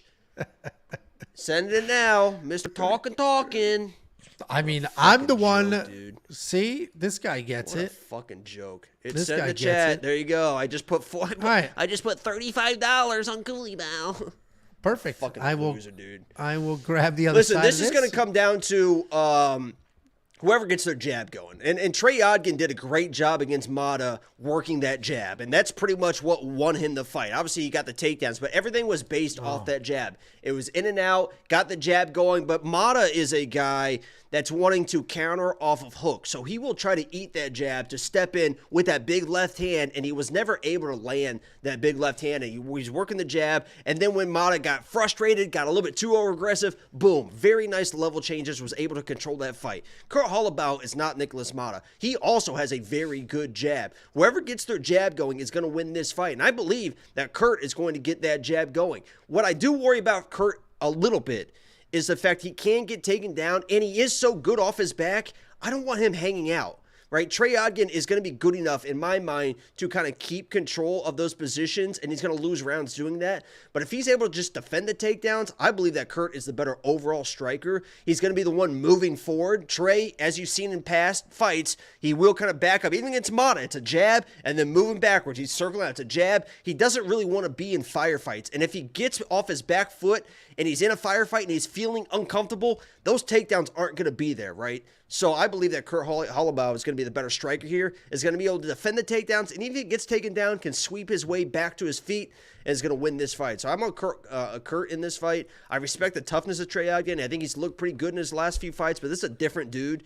Whoever is winning the jab is going to win this fight, and I think it's going to be Kurt. Yeah, obviously we're on the other side. This comment stood out. The Stallion 16 said, "Why don't you put the odds under these fights like Jacob does on Quick Picks?"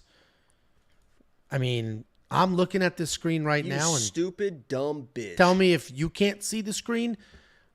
Not only do I have odds, I have the opening odds, the current odds, and the bet openly odds. So I don't know what the hell this guy's watching. No clue what that guy's watching. we're split here. We bet our own money. We did it on Bet Openly. That's what these third odds are. So open are the opening odds. The now are the current odds. This fight didn't have a lot of movement, but some, like the last fight we just did, full-blown FIP. The favorite became the underdog or whatever it is. And then this third row, this bottom row of the odds, those Bet Openly odds. Bet Openly is not a casino. It's peer-to-peer, and it literally exists to do exactly what Jacob and I just did. Jacob and I know each other in real life, so we could just trust each other to Venmo as we did in the past.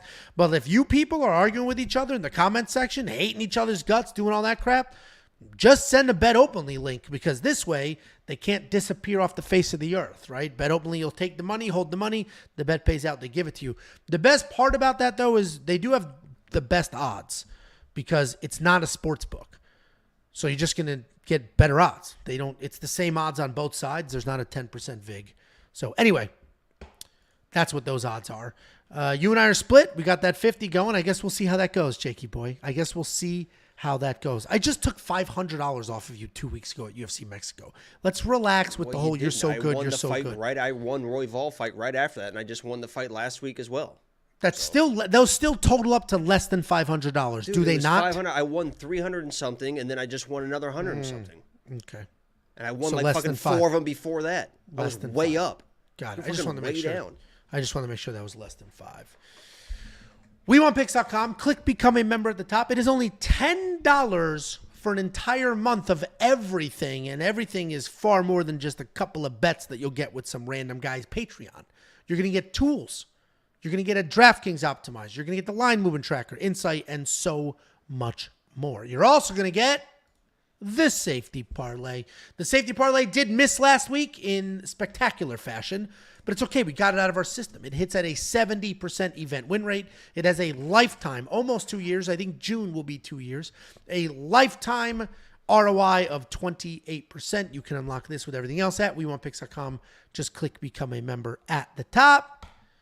And finally, if you want $50, we will send you $50. Just go to WeWantPicks.com/bets, sign up, make a deposit, and we send you $50 as a thank you. It's affiliate marketing. You're going to use the link. You're going to sign up. You're going to make an account.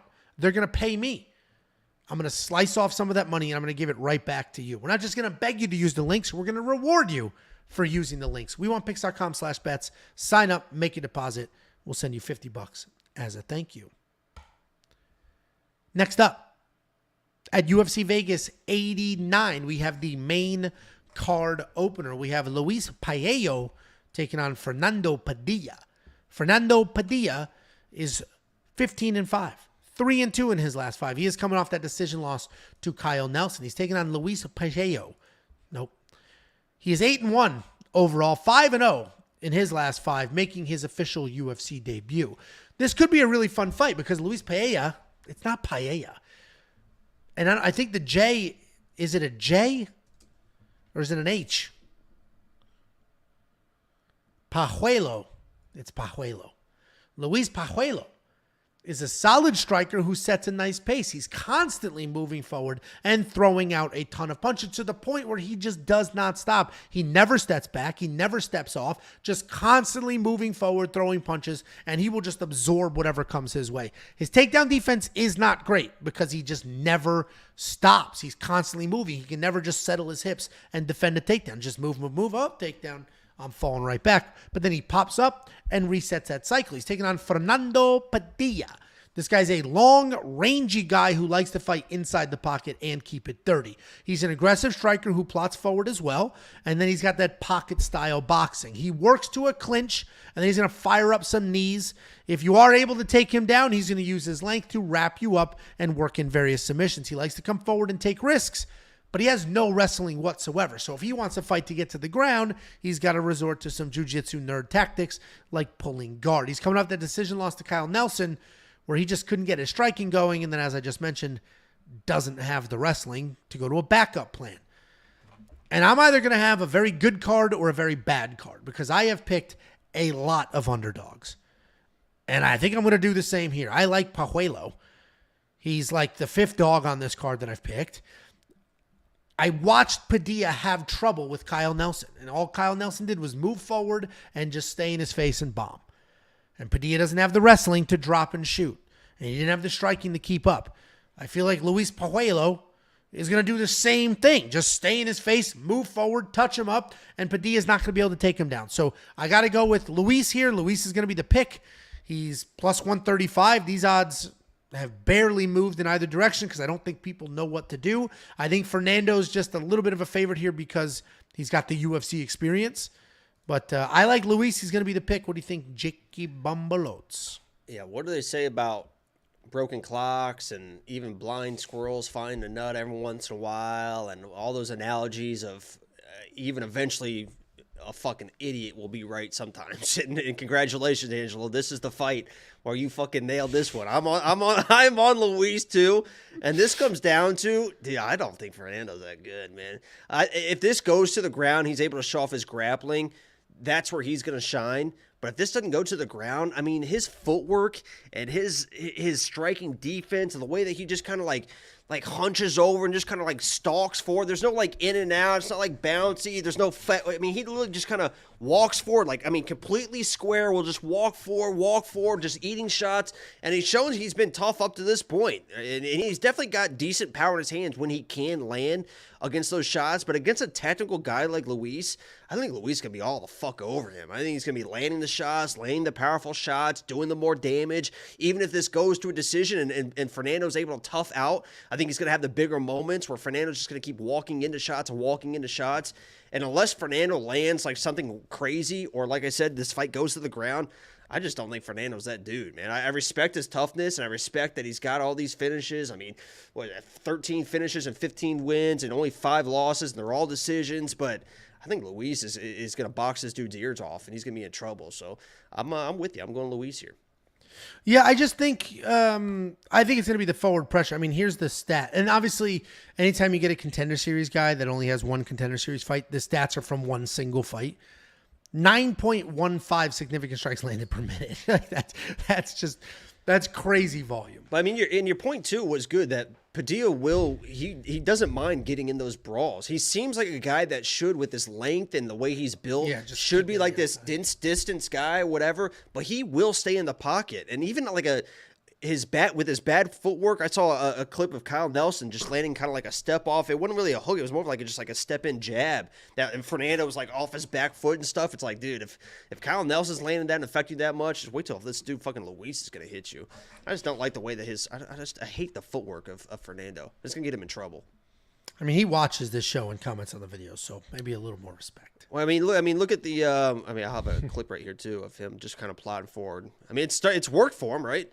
I mean, this is like just like plodding forward. Here's the jab I was talking about too, where it just kind of dun dun dun dun dun, and whoop, and then whoopsie. Yeah, sends his head all the way back. He is very, very durable. He's a very tough dude, man. Not a quitter. He's a fun guy too, but. Yeah, that's why I do like the over 1.5 here, because he is durable, because he is tough, and he can have success. I mean, he's the favorite in this fight. Everybody thinks he should win. That's why he's the betting favorite. I just think Kyle had success staying in his face, and Luis only knows how to stay in your face. He knows nothing else. He only knows how to stay in your face, so he could have the same success. $7,500 in DraftKings, I will do that.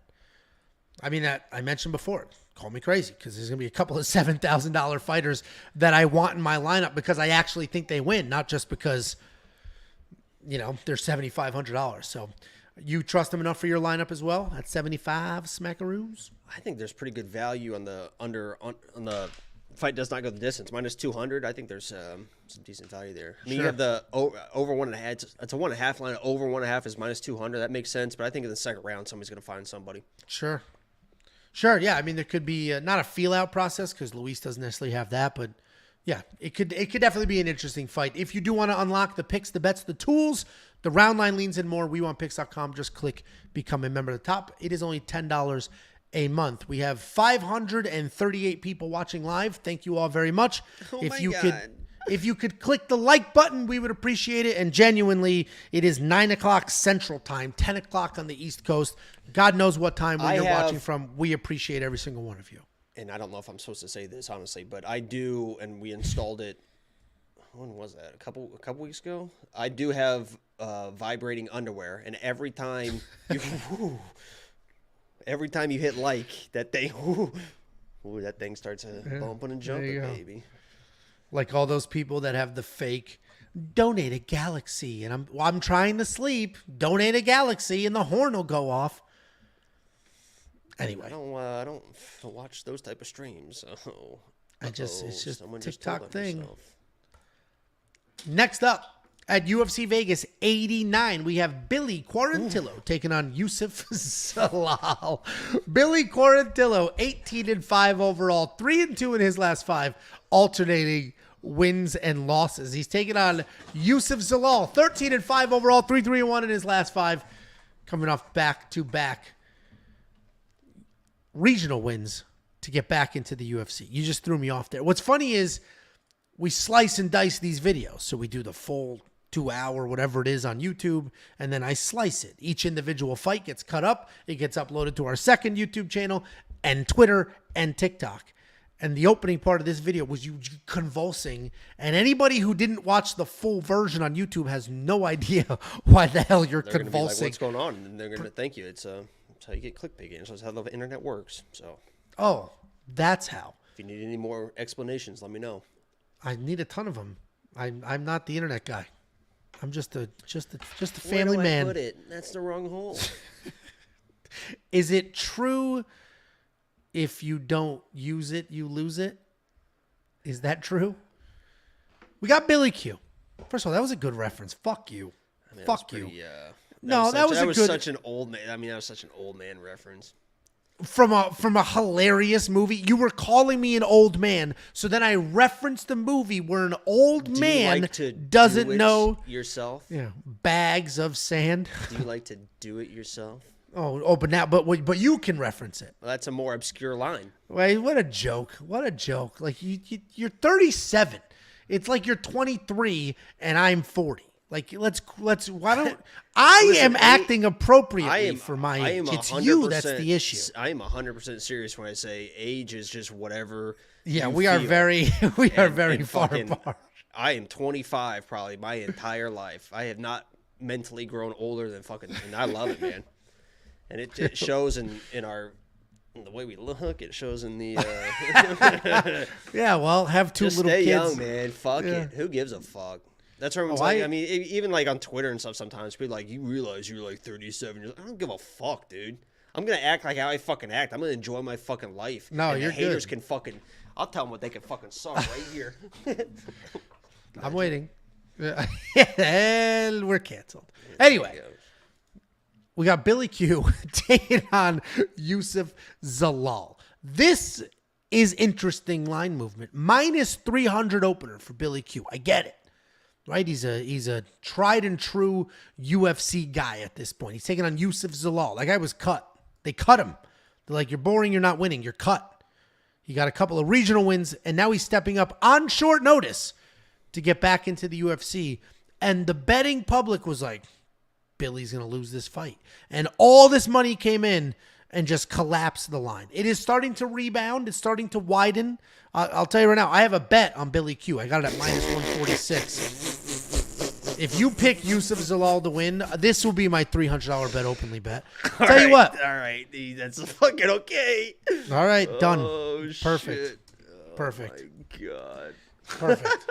Nah, that I'll do all day. You're an absolute moron. We got Billy Quarantillo. This guy is a good grappler and a solid striker with incredible aggression. His striking is not the most technical, but it is effective. He lands almost 8 significant strikes per minute. He moves forward and he stays in your face. Ultimately, he does have that weird striking style and fantastic BJJ. He only has a 23% takedown accuracy, but he does have 10 takedowns in 10 UFC fights. He's coming off that decision win over Damon Jackson, where he completely outworked him. He's taking on Youssef Zalal, the gentleman who was cut. The UFC said, we no longer need your services. And then he went in the regional scene, beat up 3 people nobody has ever heard of, and then he got a short notice callback, and now Jacob is putting all of his money on him to win. Style-wise, he is a very well-rounded guy. He likes to hang out on the outside. That's translation for boring. He's got decent takedowns. He averages more than 2 takedowns per fight, but he does have a low accuracy of 31%. His striking style is stay on the outside. Boring. And point fight. Boring. And while Zalal can be very low volume, boring, he also has very good defense. He's only hit with 1.75 significant strikes per minute, which considering he has 6 decisions, boring in the UFC, that is an incredible statistics. I like Billy Q in this spot. I already bet against the bookies at minus 146. Of course, Zalal is technical, and he could turn this into a snooze fest and land one punch every 38 minutes. But I think Billy Q is going to stay in his face, take this decision. He is the actual UFC fighter who was not cut, and he was the one who was already on this card. And now I'm defending this fight way more than I should be because Jacob's about to say the other side for some bizarre reason that makes no sense. I'm going to take the bet openly bet. Why don't you try to pretend that Yusuf Zalal wins this fight? Love to hear it. I'd love to hear it. Listen, I sat here at the beginning of the year, and I told you guys that Factory X was going undefeated in 2024. That's why. We got absolutely fucked last week with Isaac Dolgarian, but Zalal is part of that camp. He's been ready. He's been looking forward to this fight. I actually knew that he was going to get this fight. I thought he was going to get this fight well before it was announced. And I was pretty excited because I am going to be at this card, and I cannot wait to see Yusuf Zalal make his return to the UFC and beat a legend in Billy Q. I have all the respect in the world for Billy Q. I love Billy Q. How can you not love Billy Q? This is a tough son of a bitch, but he wins a lot of these fights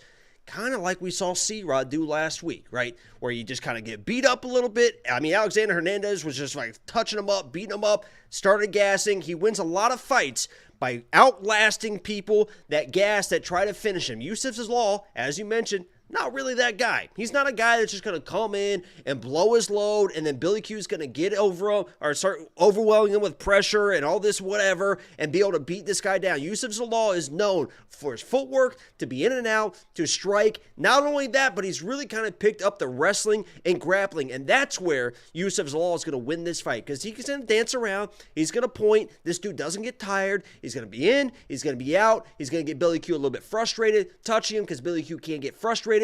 And then he's going to take Billy Q down. He's going to win the rounds. This is probably a decision fight. I love the over 2.5, but in a decision fight, I believe that Yusuf is not going to wear down like Billy Q's past opponents. He's going to touch him. He's going to mix it a takedown, and Billy Q can get taken down, and that's how Yusuf's going to win this fight with takedowns, with control, and he's going to win. He's going to win this fight. I think he can win I think he can 30-27 Billy Q with his point fighting, with the takedowns, and Billy Q is not going to be able to do what he normally does, and that's just kind of wear people down. You're not going to wear down Yusuf Zalal. Yeah, obviously we are very, very, very far apart on our breakdown. I mean, they cut him. Why did he get cut? He's so good. He so turned technical. fucking Ilya Taporia into a fucking wrestler. Ilya Taporia, he outlanded Ilya, reversed him a couple times, had 2.5 minutes of control time versus Ilya. This is the only dude that Ilya Taporia hasn't just fucking basically just fucking destroyed was Yusuf Zalal. He's had he's had a great competition. He's fought better people than fucking Billy Q. Billy Q's beat Damon Jackson, Alexander Hernandez, who almost fucking put him out, Mowgli, Kyle Nelson, Spike Carlisle, Jacob Kilburn, Cormella Kirk. These are people that everybody beats. He's lost to everyone he should lose to. Gavin Tucker, Shane Burgos, Edson Barbosa, and he's going to lose to Yusuf Zalal because Yusuf Zalal is the better fighter. I'm looking forward to this one. This one, I saw the name, I saw the matchup. I'm like, we're good, dude. We're good. And then the fact that you're going to throw another 300 on the top, I love it. I love it. Yeah, looking at the record now, being like, I am looking. He lost to Ilya, he lost to Sang-Woo Choi, which was low volume. A weird fight against Sean Woodson, who's a tough fight for anyone, right? I agree. Long. I agree. And then he fought against Damon Blackshear. It was a draw. He was out wrestling Damon Blackshear. Come on. So listen, what works for Zalal is... here's the backtracking. Here's a little panic. No. The reason he's not getting knocked out, finished, and he's losing these close decisions is because he is so boring, and he stays on the outside. Billy Q just moves forward. He has that awkward style. It's a weird style that you can't time in the way he moves, and he just moves forward. That's all he does, just moves forward. Zalal has no power. I'm not worried about the takedowns. Not worried about the takedowns. No, I'm not worried about the power. So you're going to play the under on takedowns Friday when those drop for Zalal. Well, we don't know what the line is, do we, you fuck whistle? Well, it doesn't matter if it could be a fucking half a takedown. You should play the under if you don't think he's going to. Well, I said I'm not worried about takedowns. Doesn't mean he might not get taken down. He can pop back up. Okay, here we go. Idiot. This is gonna be a hard pill for you to swallow. I'm going to be there, and I'm okay. I'm going to show you. This is what I'm going to do. Yusuf Zalal is going to win this fight. And I'm going to win, what was it, 300? Was it 3? I bet 200 to win 300. So you're going to give me $300. I'm going to take that $300 and I'm going to film myself handing that to some homeless person and say, thank you, Angelo. This is your money that you're giving to a homeless person. Yeah, just take a picture so I can write it off of my taxes. Okay? Smart guy. Are you going to spend $7,600 on the lowest DraftKings scorer of all time, Yusuf Zalal? Probably not. I said it's a decision fight. Yeah, but you think he's going to be the wrestling champion of the world? Get one takedown a round and control him at the end of rounds. Well, control time counts. This is where you're going to look stupid. You wanted to bully me before. I bullied you into this bet, and I'm very happy I bullied you into this bet, and I'm going to enjoy taking your money. You bullied me. If you want to take... You said you want to bet. I was like, yup, 300. Okay. There was no fucking bullying. You're the guy that was running his mouth, and then you're like, oh, $50. Jacob was bullied into this bet, and you can bully the bookies with our bets, our insight, our tools, our round line leans, and so much more. WeWantPicks.com. Just click Become a Member at the top. It is only $10 an entire month. Jacob is about to pay me 300 months of membership.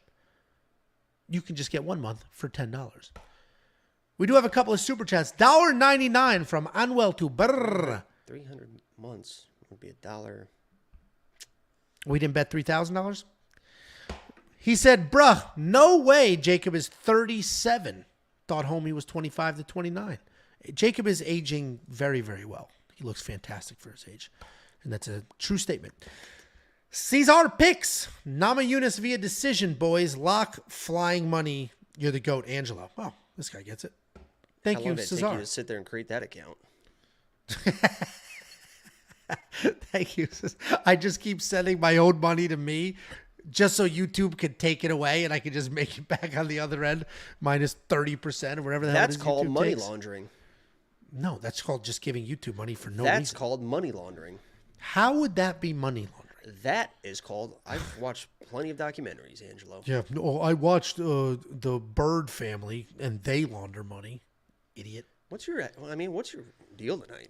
Because you show up yelling, screaming, acting a fool, doing life. Gyrations. Well, you enjoy life by doing gyrations and making weird innuendo jokes, and I enjoy life by bullying the weak. So we're both enjoying life right now. And who's to say your way is right and my way is wrong? God knows. Next up, at UFC Vegas 89, we have what was originally booked as the co-main event. This was listed as the co-main event for about a week. And then they did a couple of shuffling, and it is no longer the co-main event. But we have Peyton Talbot taking on Cameron Saman in a battle of the prospects. Both of these guys are exciting fighters. They're both going to come forward, and we should have a really fun fight here, which is why it made sense when it was the co-main. We got Peyton Talbot undefeated at 7-0 with 6 career stoppages, taking on Cameron Saman, 9-1 overall, 4-1 in his last 5. He is coming off his first ever career loss to Christian Rodriguez. Peyton Talbot, very real prospect. He's somebody that the UFC, if he wins this fight, the UFC is definitely going to be looking to build and will definitely invest some money in. He's a flashy striker with a lot of movement and a lot of power. He's very tall for the division, and he fights using that length. He throws out 1-2s at an incredible pace, and then he'll look for the big shot. He has decent takedown defense, and if he is taken down, he stays busy and he looks to work his way back up. He can be out-grappled, though, and if you go digging around his regional fights, you'll see that. His composure, his power, it's all there, but he does need to work a little bit on his defensive wrestling. He's taking on Cameron Saman, a fun, technical striker who can grapple if he needs to. He does a great job stepping into combinations and finishing them with leg kicks. And just when you think you have his striking cadence figured out, he'll work in a spinning attack. He'll even drop down for a takedown. He does not have a ton of power, but he is fast, accurate, and relentless enough to get it done. He is coming off that loss to Christian Rodriguez, where he was out-grappled, outstruck, and just completely manhandled in that fight. There's a lot of Cameron Saman faithfuls, and they're very quick to comment, Christian missed weight in that. Christian missed weight in that matchup, but he still did go on to beat the hell out of Cameron Saman. Cheating greaser. This guy's a fucking loser. I don't like the greasing allegations, but he is a bit of a weight bully, and he did not win this fight last week.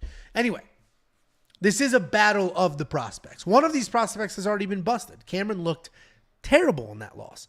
It wasn't just he got pushed around a little bit. No, he looked bad in that whole fight. He looked bad. He was out grappled. He was out everything. Weight bully doesn't account for the not being as good of a striker. That had nothing to do with weight.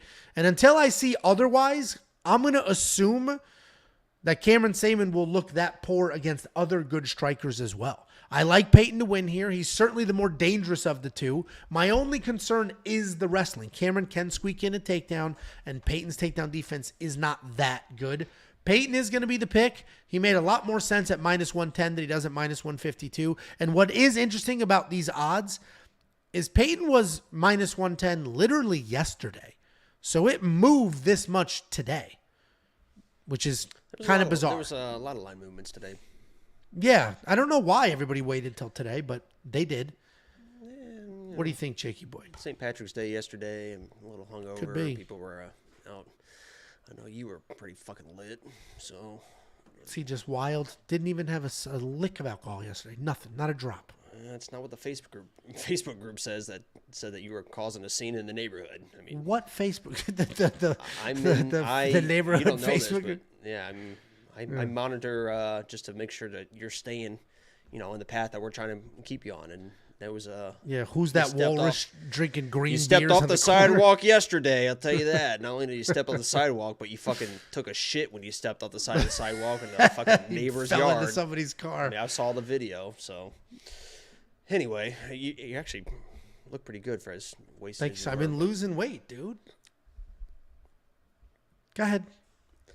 I believe that this is going to be a fucking razor close fight, and both these guys are good, and I'm excited, right? I will be at this card, front row at this card, and this one of the fights that I'm really excited about, and I see the fight playing out as this.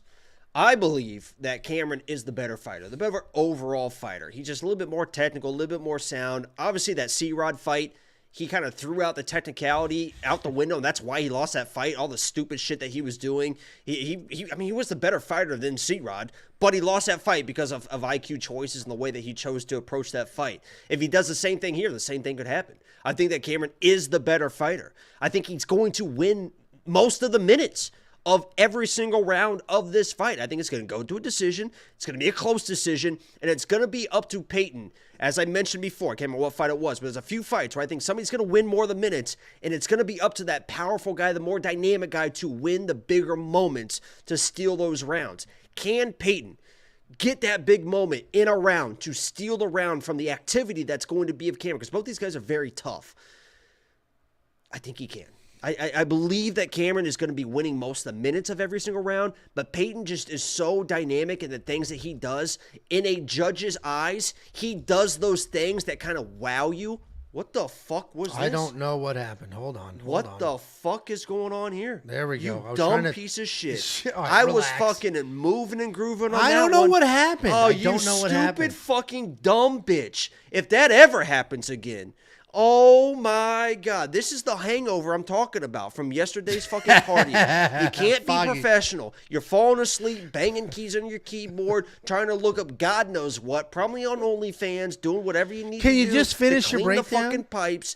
Peyton Talbot is he is one of those guys that when the judges watch him, they ooh, they ah, they get more excited than Angelo when he sees some roast beef on the fucking counter. I believe that Peyton is going to win the big moments of this fight and be able to win this decision, but I think it's going to be fucking razor fucking thin. But I'm going Peyton.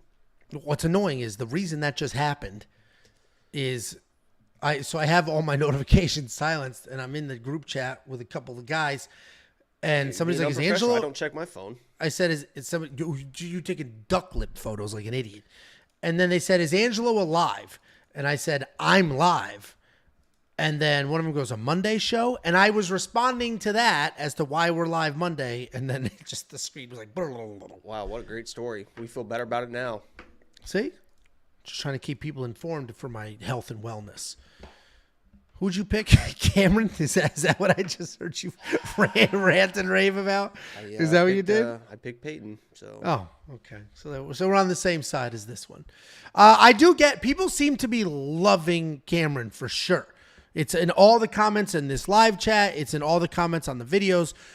Nobody talks about what a dog Cameron is. Why are people not saying? Somebody said Cameron wants this more. He's coming off a loss. I think all that stuff is bullshit. What? So Peyton doesn't want it because he didn't just lose? All that stuff's nonsense. They all want it. They all want to win. Well, I mean, but Mike that's just Davis. who he is as a person. Mike Davis last week was like, I don't like hurting people. I don't really like fighting. But yeah. Could you imagine if that dude was a fucking savage? That dude's so fucking good. I know. If he actually was good. mean. If he was a fucking savage dude and fought a few times a year, that dude would be a fucking world champion. He might fuck around and just accidentally become a champion. He's follow me on Kick, guys. That's all I care about. He must be making like 50 and 50. He's been around for a little bit, so he makes $100,000 and just chills for the year, streaming. You know? I think that's literally somebody probably said what it is. Yeah. Somebody said he only fights once a year, so he has enough money to stream. Yeah, like he probably makes 50 and 50, he wins a fight, and then just hangs out and just like, Jesus, man, he's so fucking good. I know. He is good. But I do think Peyton's just that guy. He's got the California vibes, just the chill guy. I don't think that means that he doesn't want it or that he can't be an animal. We've seen him work his way out of bad positions, and I just think he's the better fighter. Cameron's the more well-rounded guy because he can work in the wrestling, but I think Peyton's just better at most of the things and needs to defend some takedowns. Who did Guru pick? I have no clue. Oh, why does that matter? I don't just. Because curious. He He's did been the hanging out South with Africa Cameron thing. and stuff, so. Yeah, that's right. He did the South Africa thing. No, I didn't connect those dots. $8,300 in DraftKings, $7,900 in DraftKings. That is tricky because I don't think there's going to be a finish here. I do think it's a decision, like you said. And unless there's a whole bunch of wrestling, you're going to rely on some solid volume, and it's too close of a fight. So, I think whoever wins this fight will cover their salary, meaning $8,300, you'll score at least 83 points. But I don't know if I'm confident enough in Peyton to actually throw him in my lineup. So I don't know what I'm going to do here. I think there could be a lot of not striking and then a lot of stalling type grappling exchanges is what I see. Like a weird clinch and then they're going to the ground. They both just kind of, freeze it out because they're both scared of getting subbed by the other guy. Not a lot of scrambles because Peyton's kind of a dangerous guy to fucking scramble against as well. But yeah, I think this could be a split decision. Yeah, it should be not this. I loved it when it was the co-main event. It is no longer the co-main event, but we get to watch it a little earlier. If you do want to unlock all the picks, the bets, the round line leans, the tools, and more, WeWantPicks.com. It's only freaking $10 a month, and that's going to get you all the way through UFC 100. You're going to sign up for UFC 300. Might as well sign up now and get 4 events out of it. WeWantPicks.com. Click Become a Member. I picked Peyton. At the top. Patton. Next up. What's up, Tiff? Fuck? We are live on the internet. What are you doing? Is that dog humping her? He's just jumping on her. He's excited to see her. Close the door. Yeah, goodbye.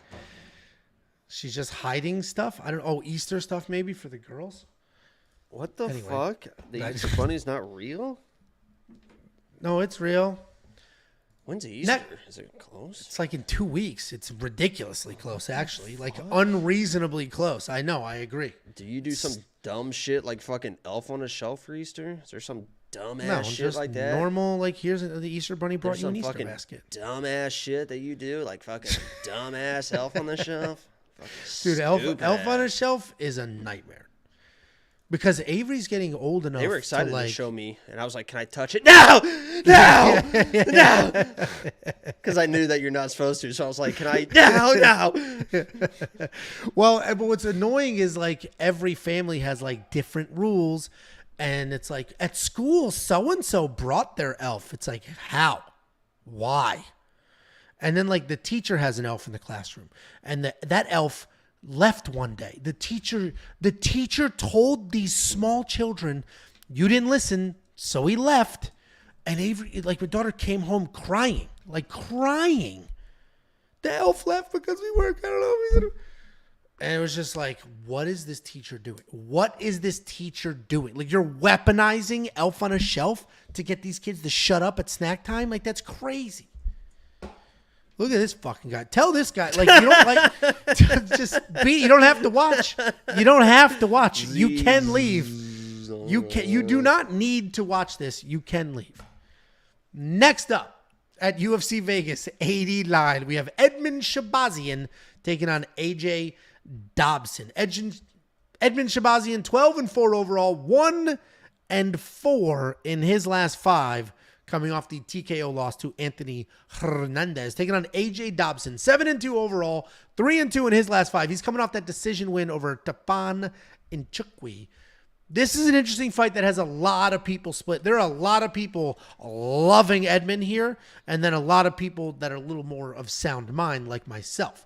We have Edmund Shabazian. This guy is a pretty good striker. He's very well-rounded, has impressive kicks. He does get taken down a good amount, though, because he is long and he plants before throwing. His takedown defense is just okay at 63%, and if he is taken down, he does end up in trouble because he does not scramble well enough to get back to his feet, and he doesn't threaten submission, so he's just kind of stuck on bottom. He does have some solid offensive wrestling, though, with more than 2 takedowns per fight, and he's coming off that TKO loss to Anthony Hernandez where he was taken down 6 times before being stopped in the 3rd. He's taking on AJ Dobson. This guy is also a striker. He's got incredibly fast hands, good knees, and kicks. He's typically not a gun-shy guy. He's not Kennedy and Chukwu, who forgot how to fight. He will throw in combinations. He will move forward. He's got a ton of power. He mixes that in with his speed. He does have some wrestling as well, but his takedowns do rely on sort of just power and raw strength more than clean technique. He's just going to grab an underhook, push you against the cage, bully you to the ground. Once he gets you to the ground, he's got good fundamentals, good top control. He is coming off that win over Tafan Nchukwi, where he had 2 takedowns, almost a round of control. I was shocked to see these odds. AJ Dobson plus 170, just, I'm the dumbass. Go tell me why a 40-year-old who has won 1 in his last 5 that notoriously gasses is a 2-1 favorite. I would love to hear, tell you what, go ahead. I'd love to hear your explanation. A 40-year-old? I know, he's not 40, but he fights like he's 40. He's fucking 26 He's slow, years old. He's used up, and he's lost 4 of his last 5 fights, and he gets finished. And he has cardio issues. And he has a negative striking differential. I would love to hear how this guy wins as a 2-1 favorite. 2-1 favorite. I'd love to hear it. Are you done with your breakdown? Because That was it. I picked AJ, and it's absurd to me that Edmund is a 2-1 favorite. Love to hear it. Yeah, well, because Edmund's the better fighter, and I understand that people are worried about the takedowns. He's a young kid. You can see he's definitely improving every single fight. People are worried about the cardio. I don't think it's going to matter in this one because his cardio is going to fail him when he's pressured. His cardio is going to fail him when he's hit. His cardio is going to fail him. He's going to get finished against dangerous fighters. The UFC sometimes knows what they do with matchups, right? There's a reason why this is a matchup. There's a reason why this is on the fucking main card and this is a matchup because I don't like Edmund. I don't like him. It's hard to trust a guy like Edmund. We've seen Angelo made some good points. He's won 1 of his last 4 fights, but that was a lot to do with the wrestling discrepancies. I don't like Edmund, but this was a fight made for him. AJ Dobson is such a low volume striker, not a dangerous striker, doesn't have great takedowns, and even if he has takedowns, he doesn't have great control with those takedowns. This was made for them to get Edmund Shabazian back on the winning track against somebody that's not dangerous, that he can dance around with, be the better striker. And when Edmund has space to be the better striker, you saw what happened against Dolce. Just fucking smoked him. That's what this is going to look like. Dolce is another low volume, more dangerous than AJ, so Edmund had to be on his P's and Q's, but a low volume striker, Edmund could take his time, in and out, bop, bop, bop, and was able to find that shot. AJ's the exact same person. He's low volume, plotting forward, telegraph shots, not dangerous. This was made for Edmund to win. And I don't like Edmund. I don't trust Edmund, but I had to put money on Edmund on this fight because it's just a tailor-made matchup. If you're Edmund and you don't win this fight, you don't fucking belong here. I think he smokes AJ. Listen, what I will say is I just ranted and raved about how Edmund can't win this fight. What I will say, and I don't think he wins. And here we go. And then he hears me talking, and he's like, "Oh, those are good points." I'm not going to talk about his skills. Right, so yeah. No, I'm not going to talk about his skills because I think AJ Dobson hits harder and AJ Dobson can wrestle. What I was going to say is he's 1-4 in his last 5 because he's had some really tough matchups. Derek Brunson did what Derek Brunson does. Jack Hermanson, we just watched him smoke that Philly fraud. Nasruddin Imavov is very good. And then Anthony Hernandez somehow just keeps winning fights. So he has had some very tough matchups. But I still think Edmund loses to AJ. I think AJ is perfectly fine in the striking department. He does have a solid chin, so I don't know why we're pretending he's chinny. He has a solid chin, and he can wrestle. So that is why I'm on the AJ side. Takedowns, he's going to get fucking smoked. But so you think... good. I don't think Edmund sucks. Like, I do not think he sucks. I do think he's useless on the ground. Literally useless. So if he gets taken down, he's got nothing to offer. Nothing. And I think that's going to be a problem for... And he slows down as fights go on. So if AJ has a little bit of wrestling success in the second... down against Stefan because he had the space to strike. But it was a striking slowing down against wrestling. I know, but AJ's not... He didn't go all in on the wrestling. He will. And he can, is the point. But anyway... Okay, roll your eyes like a fucking... you took a 2-1 favor. Congratulations. I'm over here picking dogs at an incredible rate. And you're just too afraid. Too afraid to pick a solid underdog. It's a joke. Anyway, you going to spend the $9,100 on your boy? Yep. Really? Right. Yeah. I don't fucking just talk, Angelo. You are the definition of talk the talk without walking the walk. I back up every fucking thing I've ever said with money, with bets, with anything. I always fucking back that up. And you know that too. First of all, with this fucking fake tough guy I back it up speech, how many times have you done some shit like that and I say let's bet and you say no? Plenty of times. Never. I will always bet. Well, now that you've established that is your energy, let's maintain that energy. And let's just say you're the motherfucker that fucking an hour ago was like, let's fucking bet. I'm like, all right, $300. And you said, I 50. You said let's bet. I 50. You said let's bet. And I said okay. And then you said a number that I felt was unreasonable. That's how normal people behave. 50. And then the second you were like, let's bet 300 on this one. I said, okay, let's fucking do it. Okay. So yeah. Different energies. Yeah, I'm a reasonable human being. Your lips are hanging out of your underwear. Another roast beef reference. Wow. That's 2 roast beef references in one fight breakdown. You would have a roast beef vagina. Okay. Now we're just getting disgusting and ridiculous for no reason at all. 1-4 in his last 5. Jacob's most confident pick on this entire card. And if you do want to see the bets that he spent on him, the bets that he has on him, you can unlock those. WeWantPicks.com. Click Become a Member at the top. It's only $10 a month. And we may be heads up on some of those bets, but even the cumulative total, I personally am up 8 units on the year. Jacob personally is up 5 units on the year. Our combined ROI is 15%. Premium membership has proven to pay for itself time and time again. We get the landmine cards and we navigate like Minesweeper. WeWantPicks.com. Click Become a Member at the top. It is only $10 for an entire month. Next up, at UFC Vegas 89, we have the co-main event of the evening. This is a bizarre co-main event to me. I'm looking forward to this fight. I have a bet on this fight, but I do feel like it made more sense when Peyton Talbot and Cameron Saban was the co-main event. You got 2 prospects that you're trying to push. So unless the UFC is really trying to push Carl Williams here, or if they think Justin Tafa is as big of a fan favorite as like a Tai Tuivasa is, this is an interesting. Do you see what I'm saying? Well, this is much better than if it was Junior. I mean, if it was Junior, Carl, I think Carl would have fucking smoked him. This one is definitely a lot more interesting than the Junior fight, but it definitely is a weird co-main event. But it's a weird card in general, so it is what it is. Yeah, well, and if we didn't have the Peyton Talbot fight, I would get why this is the co-main, but I think the Peyton Talbot one should be, just because let's showcase 2 prospects and see what we get. But either way, we got Carl Williams taking on Justin Tafa in what should be a good heavyweight fight. This is not the heavyweight opener that we broke down to start this video. Carl Williams, 9-1 overall, 5-0 in his last 5. He is coming off of that decision win over Chase Sherman. He's taking on Justin Tafa. 7-3 overall, 3-1-1 in his last 5. He's coming off the fight swap with his brother back at 298. So if you don't know, at UFC 298, Justin Tafa was supposed to fight Marcos Rogerio de Lima. At weigh-ins, I'm sure this happened the night before, but everybody found out. At weigh-ins, Justin Tafa was hurt. Do you remember what he was hurt with? It was a knee or something? Tweaked his knee, warming up, cutting weight or whatever, I think. At weigh-ins, Justin Tafa hurt his knee. So his brother, who was also a UFC heavyweight, who was there to corner him and is fully licensed, was like, I'll fight. So his brother, Junior Taffa, weighed in. Who was training for this fight. So he was kind of training.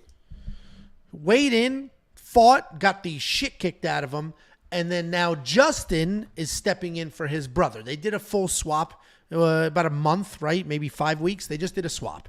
So now Justin Taffa that was a good show, man. We used to watch that show all the time. I loved Wife Swap. Was a great How about that fat kid screaming about the bacon or whatever the hell?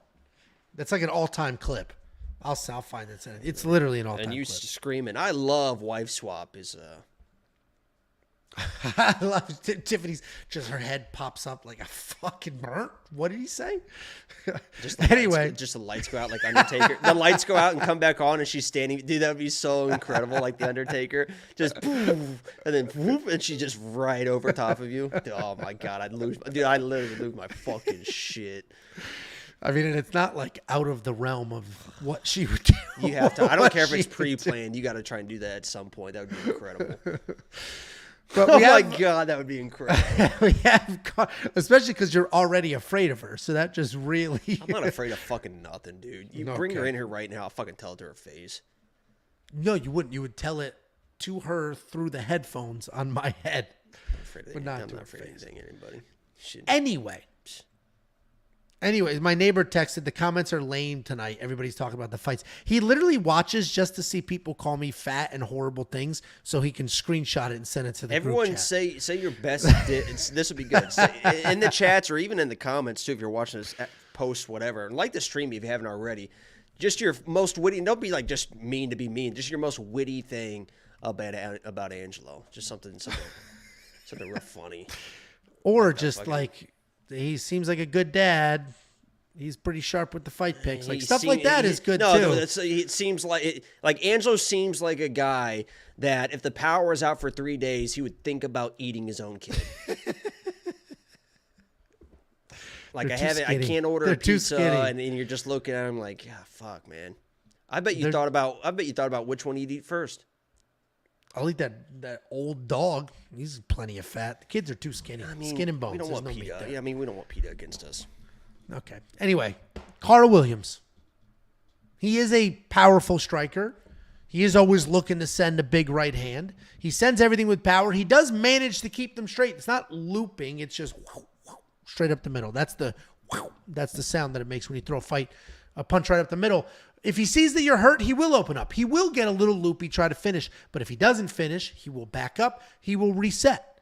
He has good wrestling as well. He wrestled before MMA, so he has a accomplished wrestling background, and he uses that in fights. He's got 12 takedowns in the UFC. I'm not done, believe me. I get there. He's got 12 takedowns in the UFC, but he is coming off the decision over Chase Sherman where he looked horrible. He looked absolutely terrible. He barely beat a short notice Chase Sherman. His strikes looked like shit. His leg got chewed up. His wrestling was absolute garbage. He looked bad in that fight.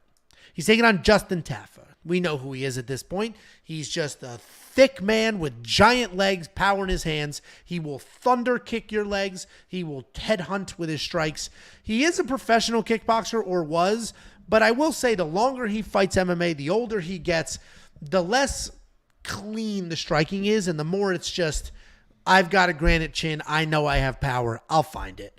And that's basically how he fights. Moves forward, looking to land that big power. His last actual fight, he knocked out Austin Lane.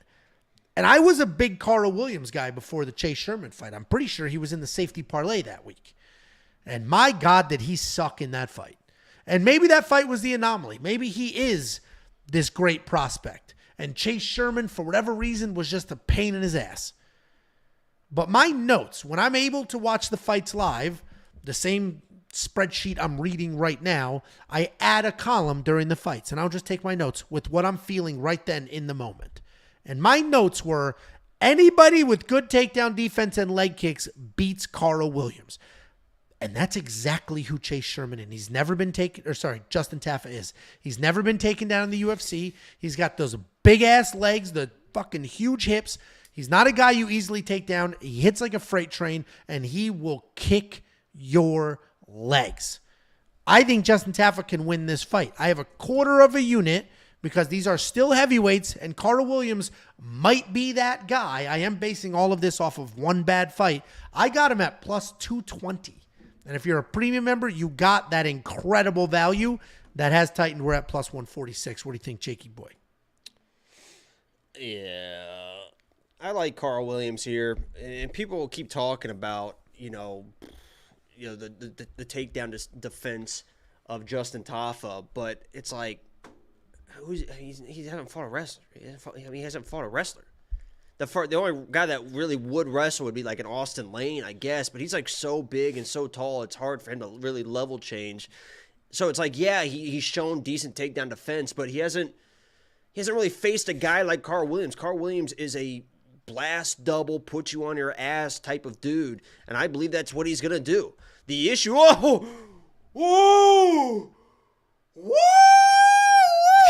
going. All right, shut up. Would you shut up and finish breaking this fight down?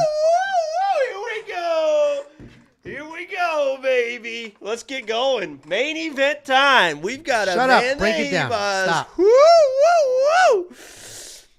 Listen, Carl Williams is a guy that's I think he's gonna get a takedown. Now, the biggest question mark is going to be what happens after the first round, because Carl Williams hasn't shown that he's really a finisher with those takedowns. He's shown previously that he can be with the ground and pound, with the fucking. I just read a comment that said the kid's bricked up, and it's 100% true. I had to sit down real quick. He had to sit down real fucking quick.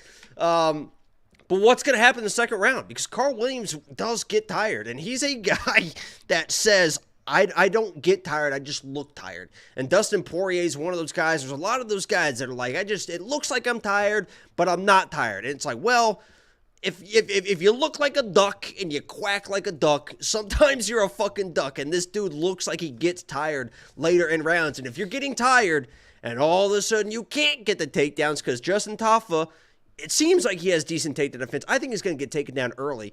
I think he's going to survive. Can Carl Williams, can he continue to get those takedowns? That's the biggest question mark. I like Carl Williams in this fight because I think he can get the takedowns enough to win the fight. But there definitely is some question marks in this matchup. So I understand the line movement a little bit, but my biggest prediction for this, and it's going to sound pretty obvious, is Carl Williams is going to look like a fucking minus 800 favorite, or he's going to look like a fucking plus 400 dog. I mean, I think it's one way or the other. And I'm going to go Carl Williams here, but I don't fucking absolutely love it. I think he's definitely going to win the first round, though. This is one of the rare times where I didn't bet on the better fighter. Carl Williams is the better fighter, right? His striking actually is probably going to look better, even though Justin Tafa is literally the more accomplished striker. He does have the wrestling. Like, he's the better fighter, but he just looks so fucking terrible in his last. Just clueless and terrible in his last fight. And if he cannot take Justin down, what's he going to do? What's he going to do? You're not going to knock out Justin Tafa. And if you can't take him down, what are you going to do? He has to fight a perfect fight, just pot shot and stay on the outside while Justin tries to march him down. But Chase Sherman lit up Carl's legs. Those exact same leg kicks from Tafa are a problem. So I get it. And I only have a quarter of a unit on him, and I got it at plus 220. If I was looking at this fight today and it was plus 146, I'm not betting that quarter of a unit on him. My pick remains the same, but I'm not betting on it at plus 146. Plus 220, I liked it. Plus 146, I don't like it that much. It will be interesting, and I agree with you. Whoever wins this fight's going to look... Actually, if Justin wins, I don't think he'll look good. It'll look like a Justin Tafa fight. Got hit a few times and then landed in. Doink. If I think 'em, I sink 'em. Did he say that? What is that from? Taito Ivasa says that. Poor guy. Have you seen the picture that's circling now of him getting his hands wrapped with a fucking Crave Case Taco Bell thing in the background? Was it really? Yeah, it's like this. Oh, the signs were there. Oh, He's like getting his God. hands wrapped, and on the shelf behind him is literally like a fucking box of fucking Taco Bell. It's like, Jesus Christ. And who knows? It could have just been his corner or whatever, but not a great. And what even if it was, his cardio didn't give out. He just got taken down. It was fucking... Dude, the way he fell down when he got taken down, I instantly was like, well, he's fucked. Like, he just like... He was looking so good, too. And then flopped to the ground. I mean, he had good... I mean, he was splitting the legs, and then he just couldn't get his hands off above the ass or whatever, and you could tell he was about to get taken down, and it was like, oh, shit. And when he did, it was like thunk. Like it was Like when I took you it was down. like, it was like, this guy's definitely not going to move. Also, my neighbor texted, Kronk speaks and Rogan Shorts really going after Ange. So he's enjoying the setup. And you don't like that in the Rogan live chat. Shorts. No, he's just wrong and an idiot. So I guess so. What name Anyway, is that? I'm not going to dox them. That's a term I've learned from you. Well, is it one that was over on Saturday night? Yes. Was it the one that I know? Yes. The one that you have history with. Correct. That I was best friends with? Yeah, correct. That's my boy. What's up, buddy? You remember recess? What day was that? What was that? Yo, you remember November 96. You remember November 13th, that day at recess, dude? We were fucking I think we went 9-0 in basketball. We were playing 3-on-3 against the entire school. We just ran that shit. The teachers even let us stay out because they're like, these kids are incredible. Just fucking me and him just fucking dominating. Anybody wondering what the hell friends. he's talking about? We told half this story, and I'm not going to tell the whole story, but I'll Jacob tell was the whole over. story. You do it. It'll be much faster if you do it.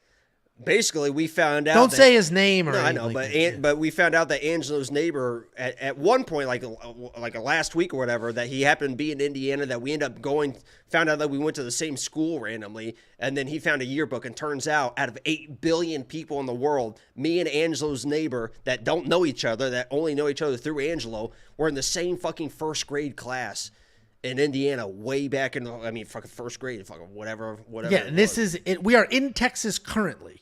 It is crazy. Because being like, oh, I lived in Indiana for a little bit. All right, that's kind of a coincidence. What town? Oh, yeah, that's the town I lived in. All right, that's a wild first grade coincidence. class.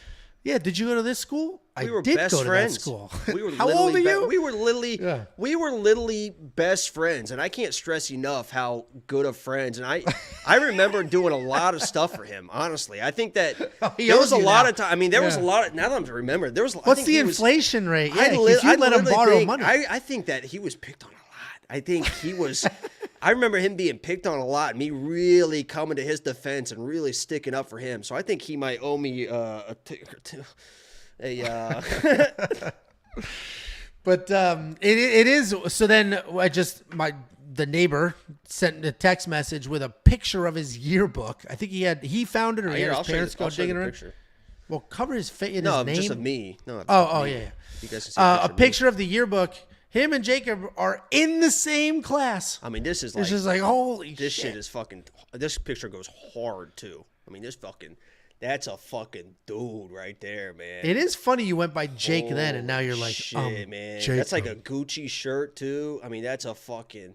No, it's my not. God. Yeah, I mean, look at it. Fucking Where's your neck?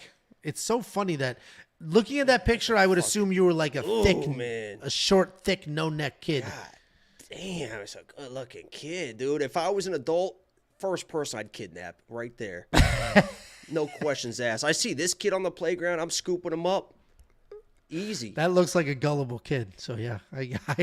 That looks like a not right. streetwise kid. So it's right. probably doable. Look at that little fucking smirk. Yeah. Okay. Shit. That looks like a kid that played in his neighbor's basement for no reason. Shit. All right, we gotta move on. I'm not even gonna plug premium there. Next up, at UFC Vegas 89, we have the main event of the evening. We have Amanda Ribas in her first ever. I'll wait. Woo! Woo! Woo! Woo! Woo! Woo! Get some Amanda chats in the chat. Amanda chants in the chat. Amanda. Oh, what's with that stupid little look? Let's get involved, Angelo. Let's get excited about this. I'm not cheering Amanda right now in my house with Team my wife. Ribas, baby. Let's go. We got Amanda Ribas in her first ever UFC main event, taking on former world champion Rose Namajunas. Amanda Ribas, 12-4 overall. She is 3-2 in her last 5, coming off the KO win over Luana Pinheiro. She's taken on former UFC champion of the world, Rose Namajunas, 11-6 overall, 3-2 in her last 5, and she is on an unfortunate 2-fight skid. Amanda Ribas, besides being the love of Jacob's life and the the woman he adorns on his shirt, she is a well-rounded fighter. She's got her first main event here. This fight is at 125 pounds. She has fought at both 125 and 115. She was at 125 for a little while. Mixed success, went down to 115, and now she's popping right back up to get this main event, essentially. She is a very good grappler, and that's how she started her career. She would come forward, bully you to the ground, just toss you, rip you to the ground, work from there. She's added striking as well, and she can get a little wild, a little loose with the striking, but she will move forward, stay in your face, and throw whatever she's going to throw. Her takedown defense is a solid 87%, and she has plenty of cardio, and she's always willing to fight. She is coming off that win over Liliana Pinheiro, where she stopped her in the third. She's taking on Rose Namajunas, the former strawweight champion of the world, who is also now up at 125 pounds. This is her second time at 125 pounds, and she's trying to reinvent herself. Rose is a very good fighter. Stop doing that. Obviously, What? she's That's the not former. me. That's the chat. Yeah, she's the former world champion. So obviously, she's very good and very well-rounded. She's going to be the more well-rounded fighter in this matchup. She's got excellent striking, very good wrestling, solid BJJ. She's got great footwork and deceiving power. She has wins over some of the best women to ever do it. Hall of Famer Joanna Jędrzejczyk, Tisha Torres, Jessica Andrade, Weili Zhang. Every single one of those women except Tisha was a champion. Weili is the current champion right now. And Rose beat her twice. And as much as I find myself always wanting to pick against Rose, I'm not a Rose fan. As much as I find myself rooting against her, Say it, bitch. I can't deny how good she actually is. She's coming off the decision loss to Manon Fiorot, where I was positive she was going to get her ass kicked by Manon Fiorot. I was positive. And she did lose that fight, but if all you see is the scorecard, I promise you that fight was much closer than what the scorecards say. And this is a tough fight to pick. I think this fight comes down entirely to Rose and her headspace. And I hate having to do that, but if Rose was 100% there, focused, with the team that got her the world championship, she's the better fighter. She just is the better fighter. And she's proven that with multiple world titles. She even lost the belt and then won it back. You know how hard that is to do in any division? But you can't always trust Rose. You don't know what you're going to get. I think her boyfriend is coaching her at some random gym instead of being with the people who got her, with the Trevor Whitmans of the world, with the people who got her to the world championship level. She's not there anymore. I don't know if it's strained relationships or just a change of scenery, but I still, at the end of the day, am going to lean the better fighter. She's a former world champion. She's the better fighter, and she just lost to Manon Fiorot. Manon Fiorot's a giant and a world-class striker. Before that, she lost to Carla Esparza. I don't even know if you can call that a loss. Nobody did anything in that fight. And before that, multiple-time world champion. I got to go Rose here. Razor thin. I'm not betting on it. These odds, crazy. Crazy odd. Jacob, tell us why you think Amanda wins. Everyone, just do me a favor here, and that is everyone that, because I see the comments, right?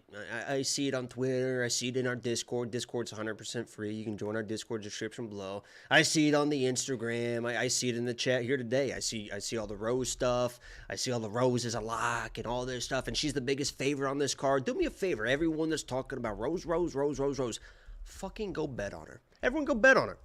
Please go bet on her. Everyone because this line, right? Open 300. Got bet all the way down to Rose was like a minus 150. I think Amanda went all the way down to like a plus 130, something like that. Now it's starting to go back to where it was originally. Fucking everyone keep betting her.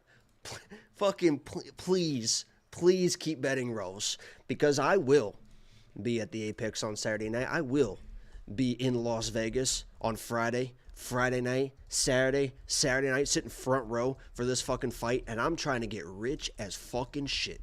And every time you guys keep betting Rose and moving that line up, that's moving that line up, and I'm going to put thousands upon thousands of dollars, I promise you that, on Amanda Hebos on Saturday, because I promise you one thing, I know this universe. I know where this universe is headed. I know that there is a plan for all of us, and this plan is for me to sit front fucking row at the Apex kayaks and watch Amanda Ribas fucking smoke Rose. I'm talking about taking her and fucking tossing her ass down over and over, mounting her, TKO her. You gotta show me something, Rose. You gotta show me something, Rose. Amanda has been at 125. Her judo is off the charts. She has taken girls down in every single fight. Hip tossing every single girl. Big ass Caitlin Chukagian, no issue. Grab her, hip toss her to the fucking ground. This is a small apex cage where Rose is gonna be in there, scared out of her mind, because I'm gonna be sitting front row screaming, "You got no chance, Rose! You got no fucking chance, Rose!" And she's gonna be thinking, "Oh my God, maybe I'm not the best. Maybe I'm not the best." Ribas is gonna be in her face. She's gonna close the distance. Rose loves her space when she's striking. Ribas is gonna get in her face. Ribas is gonna get her fucking hands on her. Ribas is gonna toss her to the ground. And Rose, who hasn't won a fight in 2.5 years, is changing weight classes, is getting rid of coaches, is going to be on her back in the second round of the fight. She's going to hear me in the background. "You almost got her finished, Amanda. You almost got her finished." And she's going to be remembering why she switched weight classes, why she hasn't been active in fighting, why she hasn't fought in 2.5 years, and she's going to fucking quit in that moment. And Amanda's going to get a second round submission, and I'm going to be fucking partying all night long. So all the Rose supporters, please, keep betting Rose. Keep pushing that line, because my cash is ready, and we're going to get fucking rich on Saturday, baby. I'll be there. Amanda's winning this fight. There ain't no doubt in my fucking mind, baby. All right, let me do a... I'll do it. Yeah, show that. You want to do an unbiased breakdown? No. You have that picture of Rose? No. I'll do an unbiased breakdown, but for serious. Because that's very... I'm biased, guys. I'm okay. Okay. Do a normal human. As you guys know, I'm a little out of breath. I am very, very biased. So let me fucking do just a regular fucking breakdown on this fight, because this is a very interesting fight. So going into this fight, Amanda's gonna fucking pick her ass up I knew and slam her down and fucking dominate this fight from bell to bell. I knew something stupid. I thought you were going to be like, I am worried that Rose's speed, but no.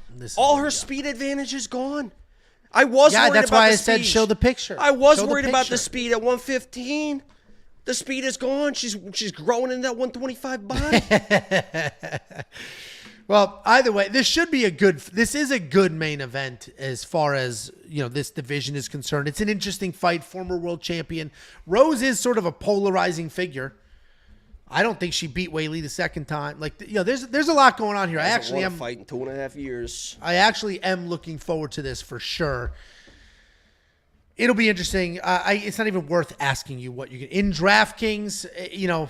Amanda's probably the more upside at 7,000. Now, we have seen fights where Rose Namajunas, go look at the Carlos Esparza fight, just stood there and stared at you. Did nothing.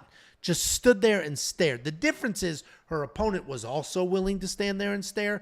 Amanda Ribas isn't. She's just all gas. Dude, I'm telling you right now, that Fat Barry is the worst game planner of all fucking time. That dude is also Alonzo Menifield's coach, and it took Alonzo Menifield, for whatever reason, a fight and a half to beat Jimmy fucking Crute.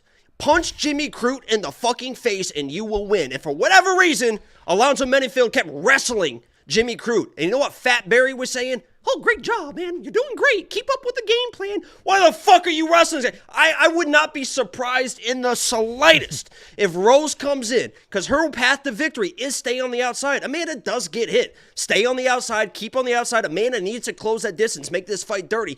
I wouldn't be surprised if Fat Barry comes in with a game plan for Rose to wrestle for no goddamn reason. Because if she tries to wrestle Amanda, Amanda's going to fucking toss her ass down, sweep her dumb ass, and fucking mount her and finish this fight.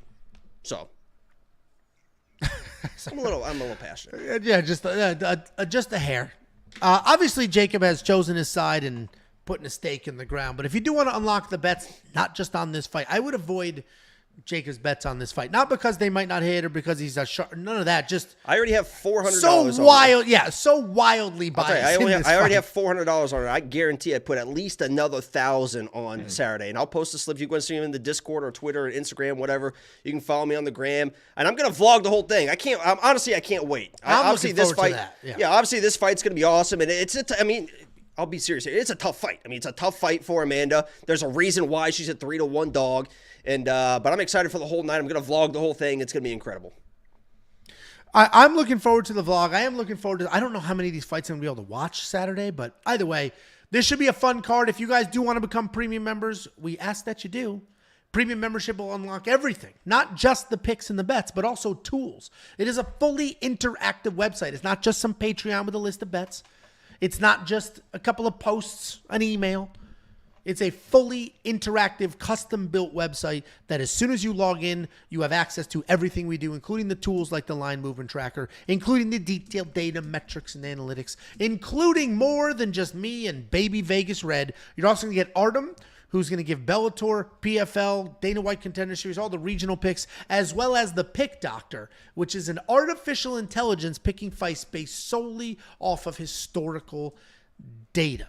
All of that and so much more, only $10 a month. WeWantPicks.com. Just click Become a Member at the top. Here are all the socials. Costs you nothing to follow these. The 550-something people that were watching us live. Follow me on Instagram because Amanda follows me. If you guys want to be like Amanda, and follow me on Instagram. We do have a couple of super chats before we head out here. $1.99 from Gucci Gill. He said, Jacob, are we going to hear you Saturday? Hot dogs! Get your hot dogs! That's what I'm going to yell randomly throughout the card. So if you guys hear that, that's going to be me. Hot dogs! I guarantee there's going to be a moment where they're going to come up, and we already discussed this. But I'm paying $5,000 for a couch. I'm going to get a warning. They're going to come up and be like, hey, you got to calm down a little bit. And I told you this, too. If they try to kick me out without a warning, I'm bawling. I'm doing the girl getting a ticket, trying to cry out of a ticket. I'm buttoning some buttons. I'm crying. I'm gonna do it. Please no. Are you actually going? Yeah, I'm going. Yeah. Yeah, he'll be there. And then another $1.99 from Grass-Fed Beef Shank. Hebas head kicks Rose, then triangles Jacob. There you go. That'd be the vlog of the century. Guys, thank you so much for hanging out. Wish Jacob well on his travels. We're probably not going to do a Thursday stream, so other than his Lock of the Week video that he'll drop, this is the last you're going to see of our boy before he comes back. Hopefully, a man. There you go. What is that? Hello, Jacob. Oh, yeah, his tickets. There's no barcode, right? Don't accidentally show a barcode. Yeah, they don't send the tickets until right before, like a third-party app type thing, but... There you go. Guys, thanks so much for hanging out. There were so many of you on a random Monday night stream. We appreciate every last one of you. Good night. Love you.